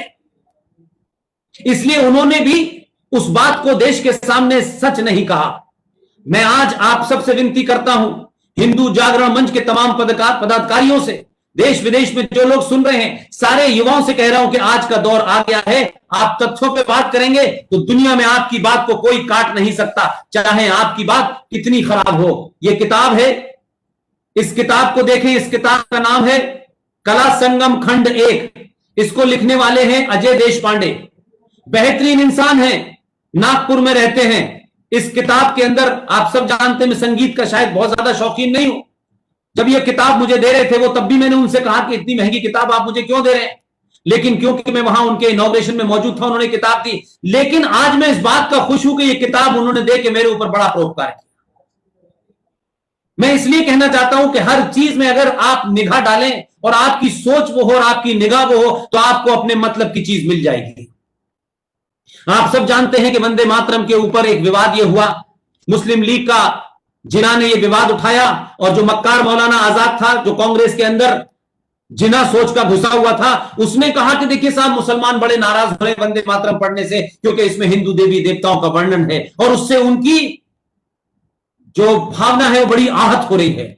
37 में सुभाष चंद्र बोस बैठे, टैगोर साहब बैठे, जिना भी मौजूद थे उसमें। उसमें मौलाना आजाद भी मौजूद थे, उसमें पंडित नेहरू भी मौजूद थे, और फिर कहा कि भाई देखिए इस विवाद को तूल देने से अच्छा है कि इसके सिर्फ ऊपर के 2 स्टेंजा गाए जाए। यह 1937 की बात है, तो भारत 1937 में आजाद नहीं हुआ। लेकिन मैं आपके सामने जो एक तथ्य रखना चाहता हूं, जो मैं चाहता हूं इसका प्रचार करें, इसको जन जन को बताएं। आजाद खंडित भारत के अंदर भारत की पार्लियामेंट जिस रात बैठनी थी, आधी रात को जब भारत की आजादी की घोषणा होनी थी, संसद में सारे लोग बैठे हुए थे। उससे 2 दिन पहले सरदार पटेल ने, जिसको आप लौह पुरुष कहते हैं,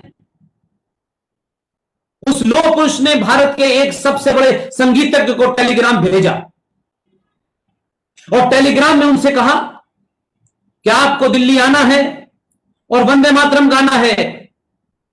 खंडित भारत की पार्लियामेंट के अंदर आप वंदे मातरम गाएंगे।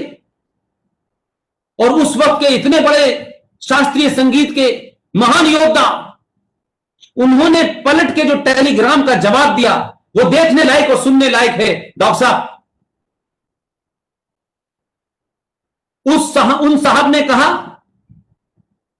कि मैं आऊंगा, वंदे मातरम गाऊंगा, लेकिन सरदार पटेल, मेरी एक ही शर्त है और वो शर्त आप पूरी करेंगे तभी आऊंगा, कहीं तो नहीं आऊंगा। सरदार पटेल ने पूछा आपकी शर्त क्या है? उन्होंने कहा मेरी एक ही शर्त है, आजाद खंडित भारत के अंदर जिस दिन भारत की आजादी की रात में घोषणा होगी, उसके बाद जो वंदे मातरम गाया जाएगा, मैं 9.5 मिनट का 22 पंक्तियों का पूरे वंदे मातरम गाऊंगा, मैं आधा नहीं कहूंगा। सरदार पटेल ने कहा कि आपकी शर्त मंजूर है और मुझे मंजूर है, मैं एक होम मिनिस्टर की हैसियत में आपसे कह रहा हूं। तो जब होम मिनिस्टर भारत का इस बात की इजाजत देता है, उस संगीतकार का नाम था ठाकुर ओमकार नाथ, पंडित ओमकार नाथ ठाकुर। वो आए, भारत की आजादी की घोषणा हुई, संसद बैठी आधी रात में, और उस आधी रात में 9.25 मिनट का पूरा वंदे मातरम गाया गया। मैं ये सवाल इसलिए रखना चाहता हूं, भारत का संविधान बना, आजाद भारत के बाद जो कुछ होगा मैं उसको मानूंगा। उससे पहले किन लोगों की दलाली और किन लोगों को खुश करने और कुछ लोगों को पुचकारने के लिए किन्हीं कुछ इंडिविजुअल के बीच में जो समझौता हुआ है वो मुझे मान्य नहीं है। वो आजाद भारत का समझौता नहीं था, वो गुलाम भारत में आपने किससे क्या समझौता करा, मेरा उससे कोई सरोकार नहीं है। मैं भारत की पार्लियामेंट में आजादी के बाद बजने वाले उस पूरे वंदे मातरम को चाहता हूं, उसको बताया जाए कि भारत की जनता, भारत के युवा, भारत के लोग उस पूरे वंदे मातरम को गाएं। और आज जो लोग भी वंदे मातरम पे सवाल उठाते हैं, जिन्होंने सवाल उठाया था उन्होंने पाकिस्तान मांग लिया, उनके देश में वंदे मातरम नहीं गाया जा रहा, लेकिन भारत की धरती पे खंडित भारत की पूर्ण संसद के अंदर पूरा वंदे मातरम गाया गया है। वही भारत के ऊपर लागू होगा। आजादी के बाद किया हुआ कोई भी वादा, कोई भी कानून हमें मंजूर है, लेकिन आजादी से पहले आपने किसके साथ क्या पैक्ट किया, आपने माउंटबेटन के साथ क्या पैक्ट किया, हमें उसकी कोई लेना देना नहीं है, वो भारत के लिए मान्य नहीं है। इसलिए झूठ बोलना बंद कीजिए और पूरा संविधान के अंदर पूरा का पूरा संसद में हमारा वंदे मातरम गाया जाना चाहिए, क्योंकि आजाद भारत की पहली संसद के अंदर वही पढ़ा गया था। ऐसी बातों को इसलिए कहता हूं कि आपके पास तथ्य हैं, तर्क हैं, लेकिन ये सब बताए नहीं गए। और जब भी वंदे मातरम की बात होती है तो आप बरेली में रहते हैं, आप ही के पड़ोस में रहता है एक संभल का मक्कार समाजवादी पार्टी का एमपी, हर बार पार्लियामेंट में जब भी वंदे मातरम होता है उठ के भाग जाता है, कहता है मेरे मजहब के खिलाफ है। जिसके मजहब के खिलाफ वंदे मातरम है उन्हें पहले ही पाकिस्तान दे दिया है। और मैं कहता हूं सच बोलें और सच बोलने की हिम्मत करें। आजाद भारत में और स्वतंत्रता संग्राम के अंदर अगर सबसे कोई ईमानदार आदमी था, मैं आज शायद इतना नहीं जानता।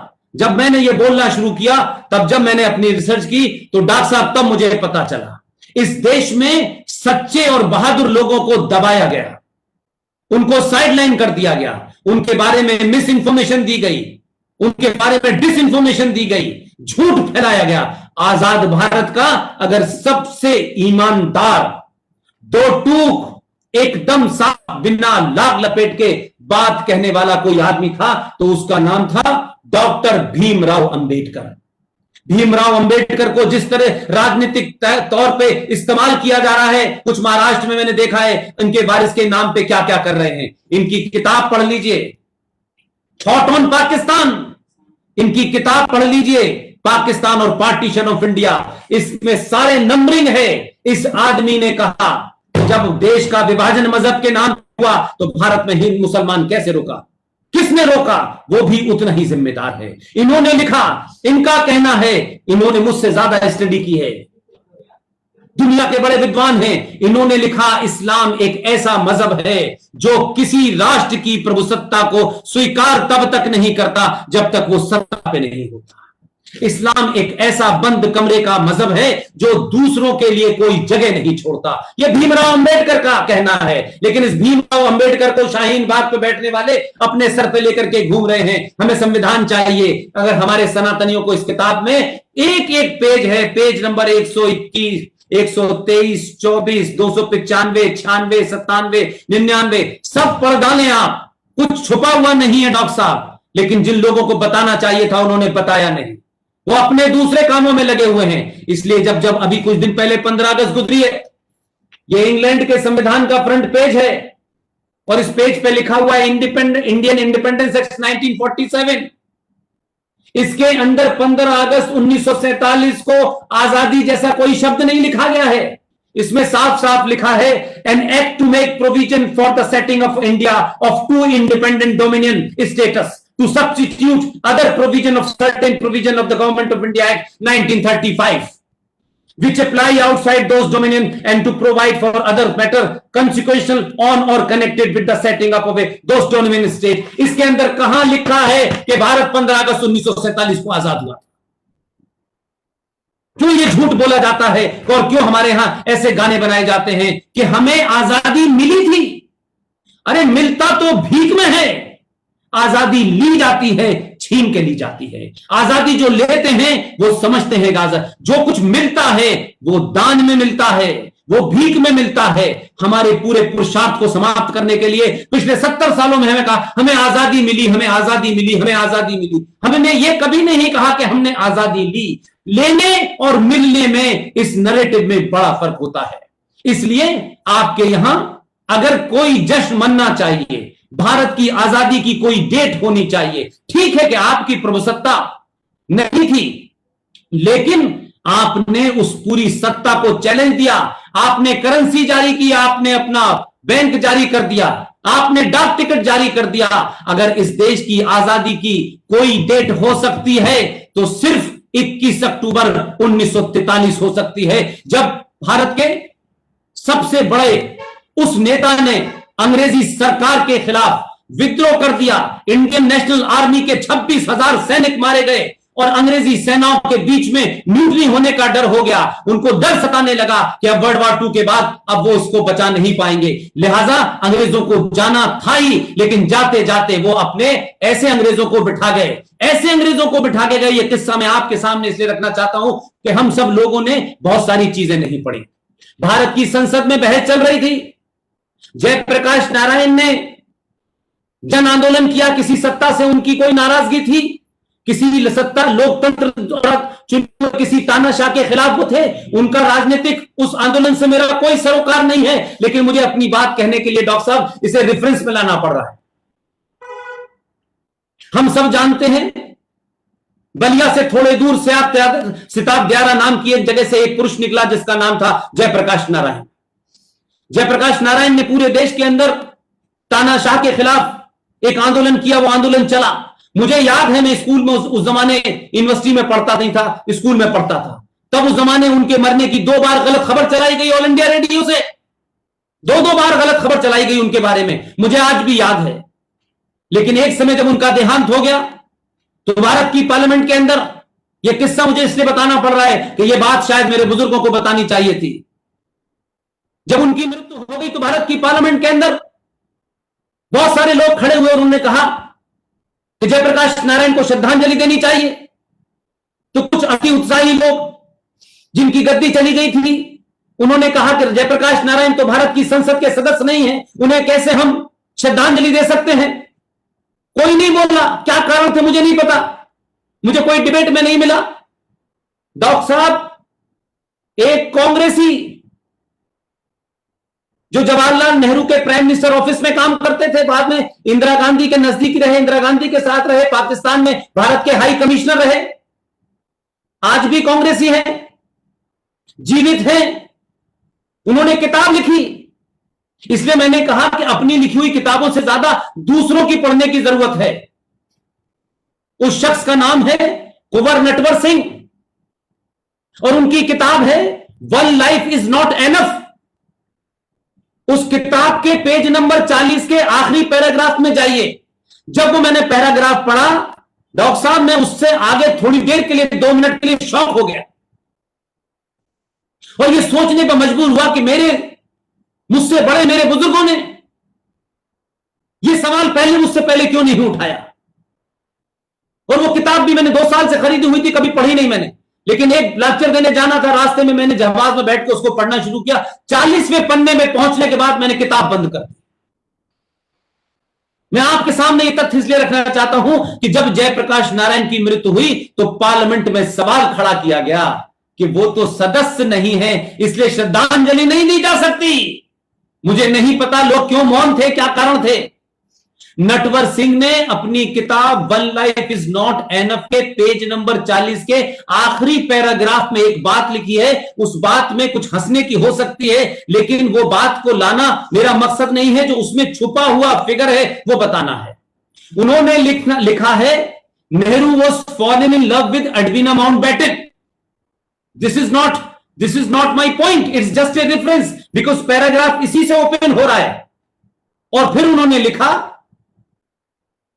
कि 1960 में एडविना माउंटबेटन की मलेशिया या इंडोनेशिया के किसी टापू पे मृत्यु हो गई। भारत की संसद में 1960 में एडविना माउंटबेटन को श्रद्धांजलि दी गई। एडविना माउंटबेटन को श्रद्धांजलि 1960 में दी गई, लेकिन भाई 77-78 में इस देश का एक आदमी जिसने लोकतांत्रिक द्वारा चुना गया एक तानाशाह को पलटने के लिए अपना जीवन लगा दिया, सत्ता में कभी अपनी भागीदारी नहीं, उसको श्रद्धांजलि नहीं दी गई कि वो सदस्य नहीं था। एडविना माउंटबेटन सदस्य थी क्या भारत की संसद की? जवाहरलाल नेहरू ने श्रद्धांजलि दी। ये सवाल उठना चाहिए, ये सवाल आने चाहिए। अगर इन सवालों को नहीं उठाएंगे तो जो आपने कहा है अखंड भारत की जो हम जिसे चाहते हैं, मैं कहता हूं अखंड भारत की चाहत हमें रखनी चाहिए, लेकिन क्या ये खंडित भारत जो हमको 47 में मिला है, क्या आप अपने आदर्शों को पढ़ा सकते हैं? इस संविधान में कैसी कैसी धाराएं हैं। इस संविधान के तहत आप अपने इष्ट देवता के ऊपर चढ़ाने वाले 100 रुपए में से 80 रुपए सरकारें ले जाती हैं। इस देश के अंदर national minority commission total fraud है। हम लोगों, हमारी टीम ने उसको चैलेंज किया है। अश्वनी उपाध्याय जी लड़ाई लड़ रहे हैं, टोटल फ्रॉड है। जब 76 में भारत का संविधान सेकुलर हो गया था तो फिर माइनॉरिटी कमीशन 1993 में कौन सा सेकुलरिज्म था? फिर मुस्लिम एजुकेशन बोर्ड कौन सा सेकुलरिज्म था? फिर ये मुस्लिम पर्सनल बोर्ड किस तरह सेकुलर था? सवाल यह है कि इस सेकुलरिज्म का मतलब यह है कि जिहादियों को, इस देश के तोड़ने वालों को, उनके मंसूबों की नाजायज मांगों को जो लोग मानते रहेंगे तब तो सेकुलर हैं। और जब आप उनको कहेंगे नहीं देश संविधान से चलेगा तो उन्हें जिना वाली आजादी चाहिए, तब वो कहते हैं पाकिस्तान से हमारा रिश्ता ला इलाहा इल्लल्लाह। तब कहते हैं हिंदुओं की कब्र बनेगी अलीगढ़ मुस्लिम विश्वविद्यालय में। तब ये सवाल और ये जवाब और ये नारा उठाने वाले लोग कौन हैं? क्या ये एकदम समाप्त हो जाते हैं? क्या एकदम सब सेकुलर हो जाते हैं, तब एकदम खामोश हो जाते हैं? नहीं, वो एक नई रणनीति, नए एजेंडे के साथ आपके सामने आते हैं। तो अभी शाहीन बाग होके चुका था, अभी दिल्ली का दंगा होके चुका था, लेकिन आप रिकॉर्ड देखें कि किस तरीके से पीएफआई पिछले 10 सालों का रिकॉर्ड देखें, हमेशा 15 अगस्त के आते आते किसी ना किसी बहाने बड़ा दंगा होता है। इस देश को तोड़ने वाली ताकतों में आपके चाहे फिल्म का राइटर बैठा हो, चाहे एक्टर बैठा हो, या किसी बस का कंडक्टर बैठा हो, चाहे पंचर जोड़ने वाला बैठा हो, चाहे खिलाड़ी बैठा हो, सब एक ही एजेंडे के तहत बात करते हैं। लेकिन आपके बीच में जाएंगे तो कहेंगे नहीं नहीं कुछ मुसलमान खराब हैं, कुछ अच्छे हैं। मैं बार बार यह कहता हूं कि अगर कुछ खराब हैं तो बाकी बहुसंख्यक बात कर रहा है, उनकी कौम के मेजॉरिटी वाले उनको रोकने के लिए क्यों नहीं जाते हैं? ये बदकिस्मती देखिए। और क्या पैराडॉक्स है कि जिस आदमी को कहते हैं ये हिंदू राष्ट्र बनाने आया है, जिस राष्ट्र प्रधानमंत्री पे यह आरोप लग रहा है कि ये हिंदू राष्ट्र बनाने आया है, वही प्रधानमंत्री पंचर वाले से कह रहा है एक हाथ में कुरान और एक हाथ में कंप्यूटर लो। और जो लोग कंप्यूटर से पढ़ रहे हैं, चाहे वो बंगलौर हो, चाहे वो मुंबई हो, जो एमबीबीएस कर रहे हैं, जो इंजीनियरिंग कर रहे हैं, वो आईएएस में जा रहे हैं और भारत की सरकार उन्हें रोक रही है। और तब भी ये कहते हैं कि ये हिंदू राष्ट्र बनाने आया है। अगर हिंदू राष्ट्र बनाने आया होता तो कहता कि जल्दी से जाओ, जितने पढ़ गए हो तेजी से जाओ, इनको कंसेशन दे देता कि जाओ आईएएस में भर्ती हो जाओ। लेकिन उस आदमी पे यह आरोप है। लेकिन पढ़ा लिखा मुसलमान उस पंचर जोड़ने वाले से ज्यादा जहरीला, ज्यादा साजिश करने वाला, ज्यादा मुनाफिकत है, ज्यादा मक्कार है। इसलिए मैं कहता हूं कि जो अलीगढ़ यूनिवर्सिटी जो आपकी यूनिवर्सिटी का वाइस चांसलर बना सैयद हामिद, बाद में माइनॉरिटी कमीशन का चेयरमैन बना, ईरान में भारत का एम्बेसडर रहा, भारत का उपराष्ट्रपति रहा, लेकिन उतरने के बाद उसने वही जहर उगला जिससे पंचर जोड़ने वाले को यह विश्वास हो गया कि अगर मेरा उपराष्ट्रपति इतने बड़े पद पे बैठने वाला यह कहता है कि भारत में मुसलमान सुरक्षित नहीं है, तो उस पंचर जोड़ने वाले का, जिसने मदरसे में सिर्फ तालीम ली है गजवाए हिंद की, उसके ऊपर क्या असर होगा। इसलिए मैं कहता हूं जो ज्यादा पढ़ गया है वो ज्यादा खतरनाक है। आज सत्ता बदली है तो कुछ लोग हो सकता है कुछ राष्ट्रवाद की बात करने लगे हों, यह भी उसका एक हिस्सा है। इसलिए लोगों की जबान खुली हुई है, लोग चुनौती दे रहे हैं सत्ताओं को। इसलिए मैं कहता हूं कि मेरी और आपकी जिम्मेदारी, हम कितना धन कमा लें, कश्मीर में भी करोड़पति खरबपति कश्मीरी पंडित थे, आज तक अपने ऊंचे स्वर में गाली नहीं दी किसी को, चिल्लाए नहीं, लेकिन उन्हीं के पड़ोसियों ने, जिन महिलाओं ने, जिन टीचरों ने, हिंदू पंडित औरतों ने जिन बच्चों मुसलमान को पढ़ाया था, उसी ने उनके साथ बलात्कार करके 56 टुकड़े कर दिए। आप किस मानसिकता से लड़ रहे हैं? आप कहते हैं वो घर वापसी करेंगे, आप अपनी वापसी करिए। मेरी और आपकी वापसी जरूरी है, किसी की वापसी मत कराइए। जो चले गए हैं, जो उनके लिए किताब महत्वपूर्ण है, वो किताब से अलग सोच ही नहीं सकते। या तो किताब गलत है या उसको आप मानना नहीं चाहते। इसलिए जब तक किताब में ये सब रहेगा, इस पे आप लाख चादर डालिए, लाख सेकुलरिज्म की दुकानें चलाइए, सब ये वाद वो वाद, राष्ट्रवादी मुसलमान और नॉन राष्ट्रवादी मुसलमान, ये दुकानें चलती रहेंगी। लेकिन जितनी यूनिवर्सिटीज बन रही हैं, जितना साइलेंट एजेंडा इस देश में चल रहा है, कोई कहना नहीं चाहता। राजनीतिक लोगों को अपने अपने स्वार्थ हैं, उनके अपनी मजबूरी है, वो संविधान की धाराओं से बंधे हुए हैं। बहुत सारे संगठन को देखता हूं, वो भी यही सब कहते हैं, तुम भी ताली बजाओ, हम भी ताली बजाएं। ये ताली बजाने का वक्त नहीं है। आखिर में वो समय होने वाला है कि आप सिर्फ ताली ही बजाएंगे और कोई पूछने वाला नहीं है। ये आज अगर आपने किसी तरीके की कोई गफलत की, किसी किस्म की कोई आपने अपने आप को गलत फहमी में रखा, आप कहने के लायक भी नहीं बचेंगे। ये आग आप समझते हैं मालदा में लग गई है, या आग समझते हैं आप केरला में लग रही है, ये समझते हैं तमिलनाडु में लग रही है, ये बंगलौर में लग रही है, ये दिल्ली में लग रही है। ये आग आपके घर पर है। सत्ता और व्यवस्था के होने के कारण आग आपके दरवाजे पे नहीं पहुंच रही है, लेकिन ये किसी दिन भी पहुंचेगी और फिर हम ये कहेंगे वो आदमी अच्छे थे, ऐसा था। हम सिर्फ श्रद्धांजलि देने वाली कौम बन जाएंगे, और जो कौम मरने से डरती है उसे जिंदा रहने का हक नहीं है। पूरी दुनिया में जिंदा रहने के लिए मरना पड़ता है। इसलिए अखंड भारत का जो बात है वो होनी चाहिए, लेकिन पूरी ताकत से, पूरे बल से, पूरी शक्ति के साथ, आस्थाओं के साथ, संस्कृति के साथ, पुरुषार्थ के साथ, सत्ताओं पे ऐसे लोगों को बिठाते रहिए जो भारत 47 में अलग था, जो भारत 47 में होते हुए भी भारत के खिलाफ षड्यंत्र कर रहा था। उन षड्यंत्रकारियों को निकालें, बेनकाब करें। कानून अपना काम करेगा, चौराहे पे खड़े होकर गोली मार दें। अगर आपने गफलत की कि 200 साल हम लड़ेंगे, एक मंदिर लेंगे, फिर मंदिर की पूजा होगी और फिर उसके बाद में कुछ लोग कहेंगे कि आज गिनती की बात है, तो जब गिनती हमारी ज्यादा होगी तो हम इस मंदिर को भी तोड़ देंगे। तब गजनबी चल के नहीं आएगा, औरंगजेब चल के नहीं आएगा, बाबर चल के नहीं आएगा। यही करोड़ों पैदा हो गए हैं। लिहाजा आपको इस इस बेवकूफी से, इस मुखौटे से बाहर निकलना पड़ेगा। आप आज निकलें, कल निकलें, परसों निकलें, यह आपको तय करना है कि आने वाली जनरेशन जिसे आप बहुत फूलों से पालते हैं, मिनरल वाटर पिलाते हैं, उसकी सुरक्षा के लिए सब कुछ करते हैं, लेकिन उसके स्कूल का रास्ता बदलते बदलते आपके सामने स्कूल समाप्त हो जाएगा। आपको अपने बच्चे को उस चीजों से दो चार होना ही पड़ेगा, जैसे आज आप कोरोना से दो चार हो रहे हैं। कभी मलेरिया से होते थे, कभी टीबी से होते थे, कभी डेंगू से होते थे। ऐसा नहीं था क्या आप अपनी आंख पे पट्टी बांध लें और कहें कि डेंगू तो हमें हो ही नहीं सकता है। डेंगू का इलाज करना पड़ेगा दवा से, लेकिन इस जिहाद का जो साइलेंट आपके अंदर चला गया है, इसलिए मैं कहता हूं कि आज 2020 हो सकती है, केंद्र में एक सत्ता है, 20 राज्यों में एक सत्ता है, लेकिन मैं महाराष्ट्र की एक छोटी सी बात कहना चाहता हूं। मुझे नहीं मालूम इरफान हबीब ने क्या किया। सन 69 के अंदर हम सब जानते हैं कि भारत का राष्ट्रपति एक मुसलमान जाकिर हुसैन था, जो अलीगढ़ यूनिवर्सिटी का वाइस चांसलर रह चुका था। उसी 69 के अंदर अलीगढ़ यूनिवर्सिटी का पढ़ा हुआ प्रोफेसर नूरुल हसन भारत का शिक्षा मंत्री था। उसी दरमियान में तमाम इतिहास लिखने का यह काम दिया गया इन लोगों को, और आज इतिहास क्या है। लेकिन मेरे और आपके सामने जो घटना घट रही है, अगर हम इसको भी नजरअंदाज कर देंगे, क्या फर्क पड़ता है? ये तो महाराष्ट्र में हो रहा है। क्या फर्क पड़ता है? ये तो बंगाल में हो रहा है।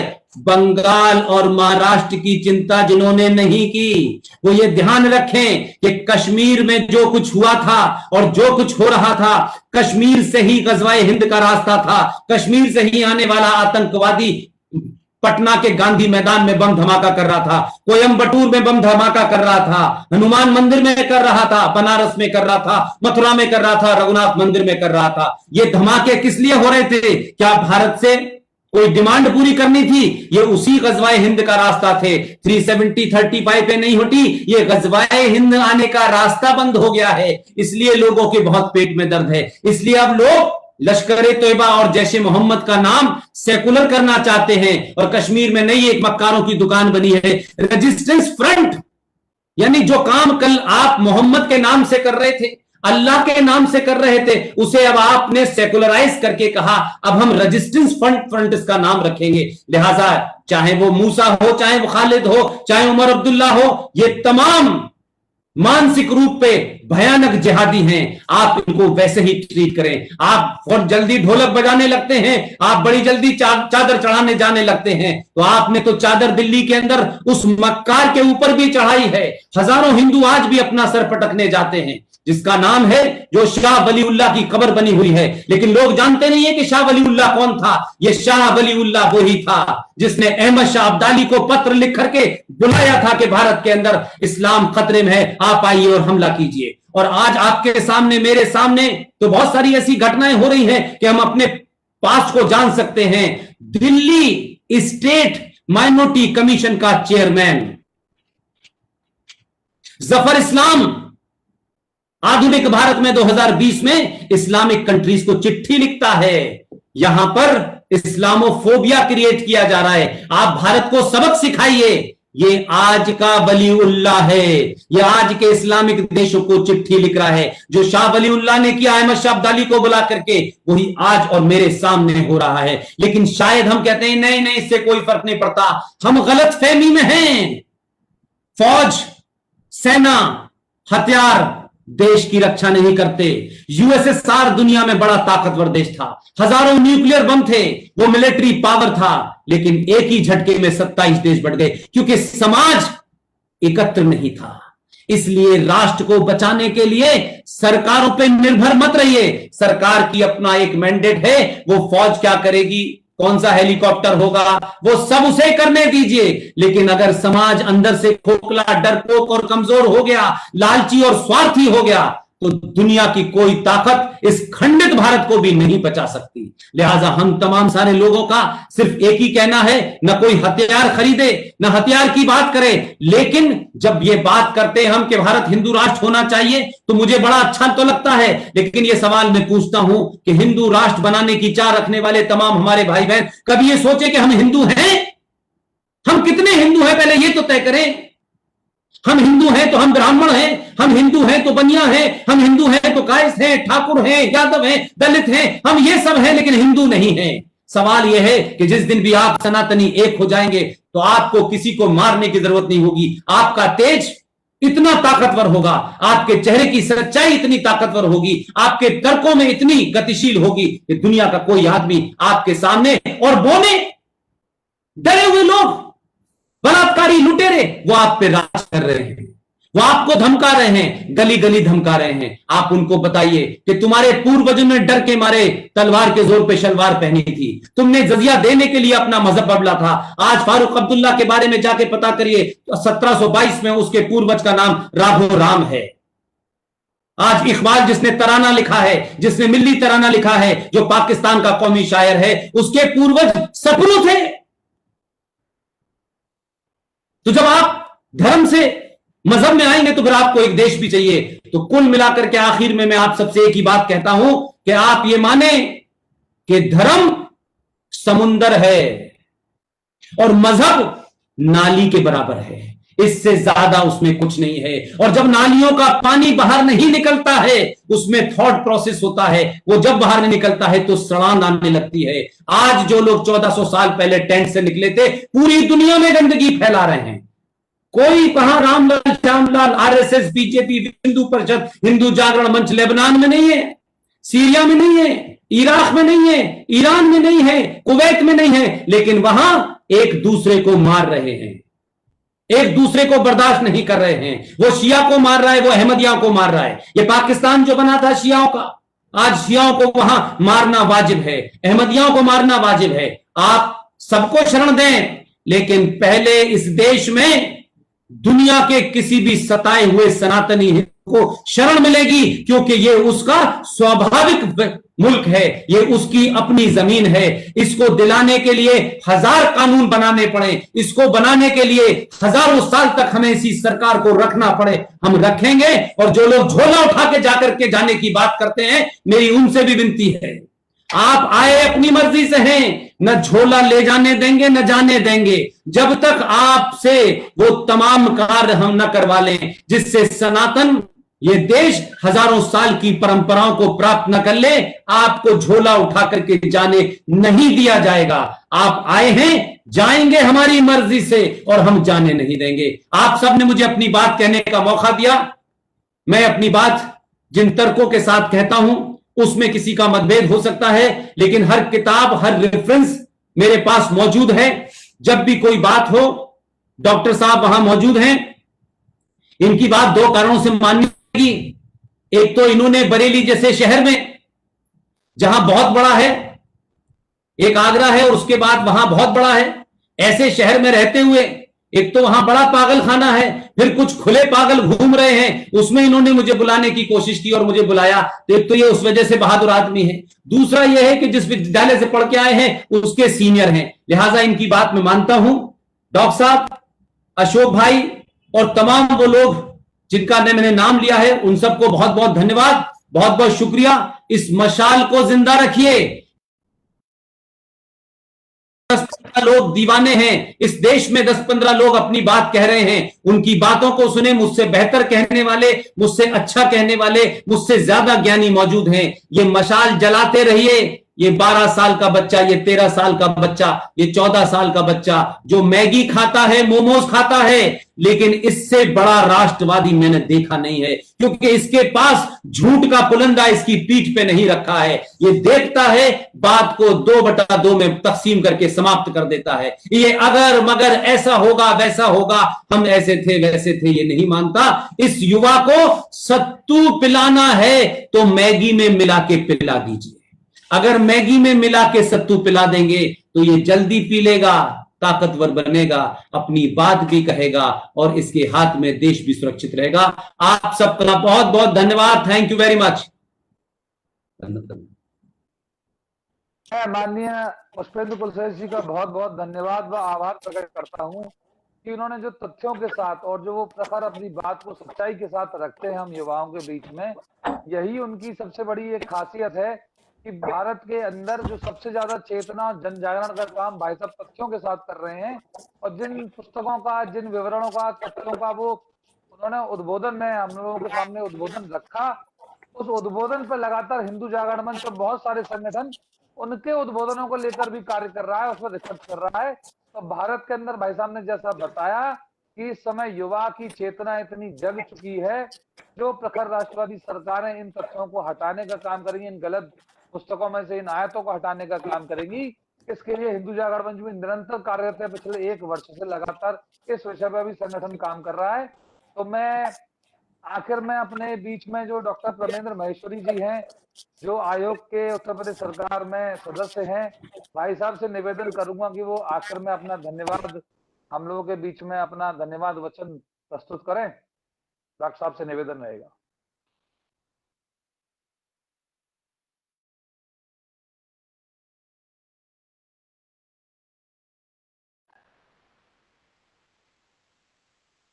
मुझे लगता है डॉक्टर साहब आपकी आवाज नहीं आ रही है। हाँ, अब आई, मेरी आवाज आई है? आप बताएं, मेरी आवाज आ रही होगी अब? डॉक्टर साहब आ रही है, बोलिए।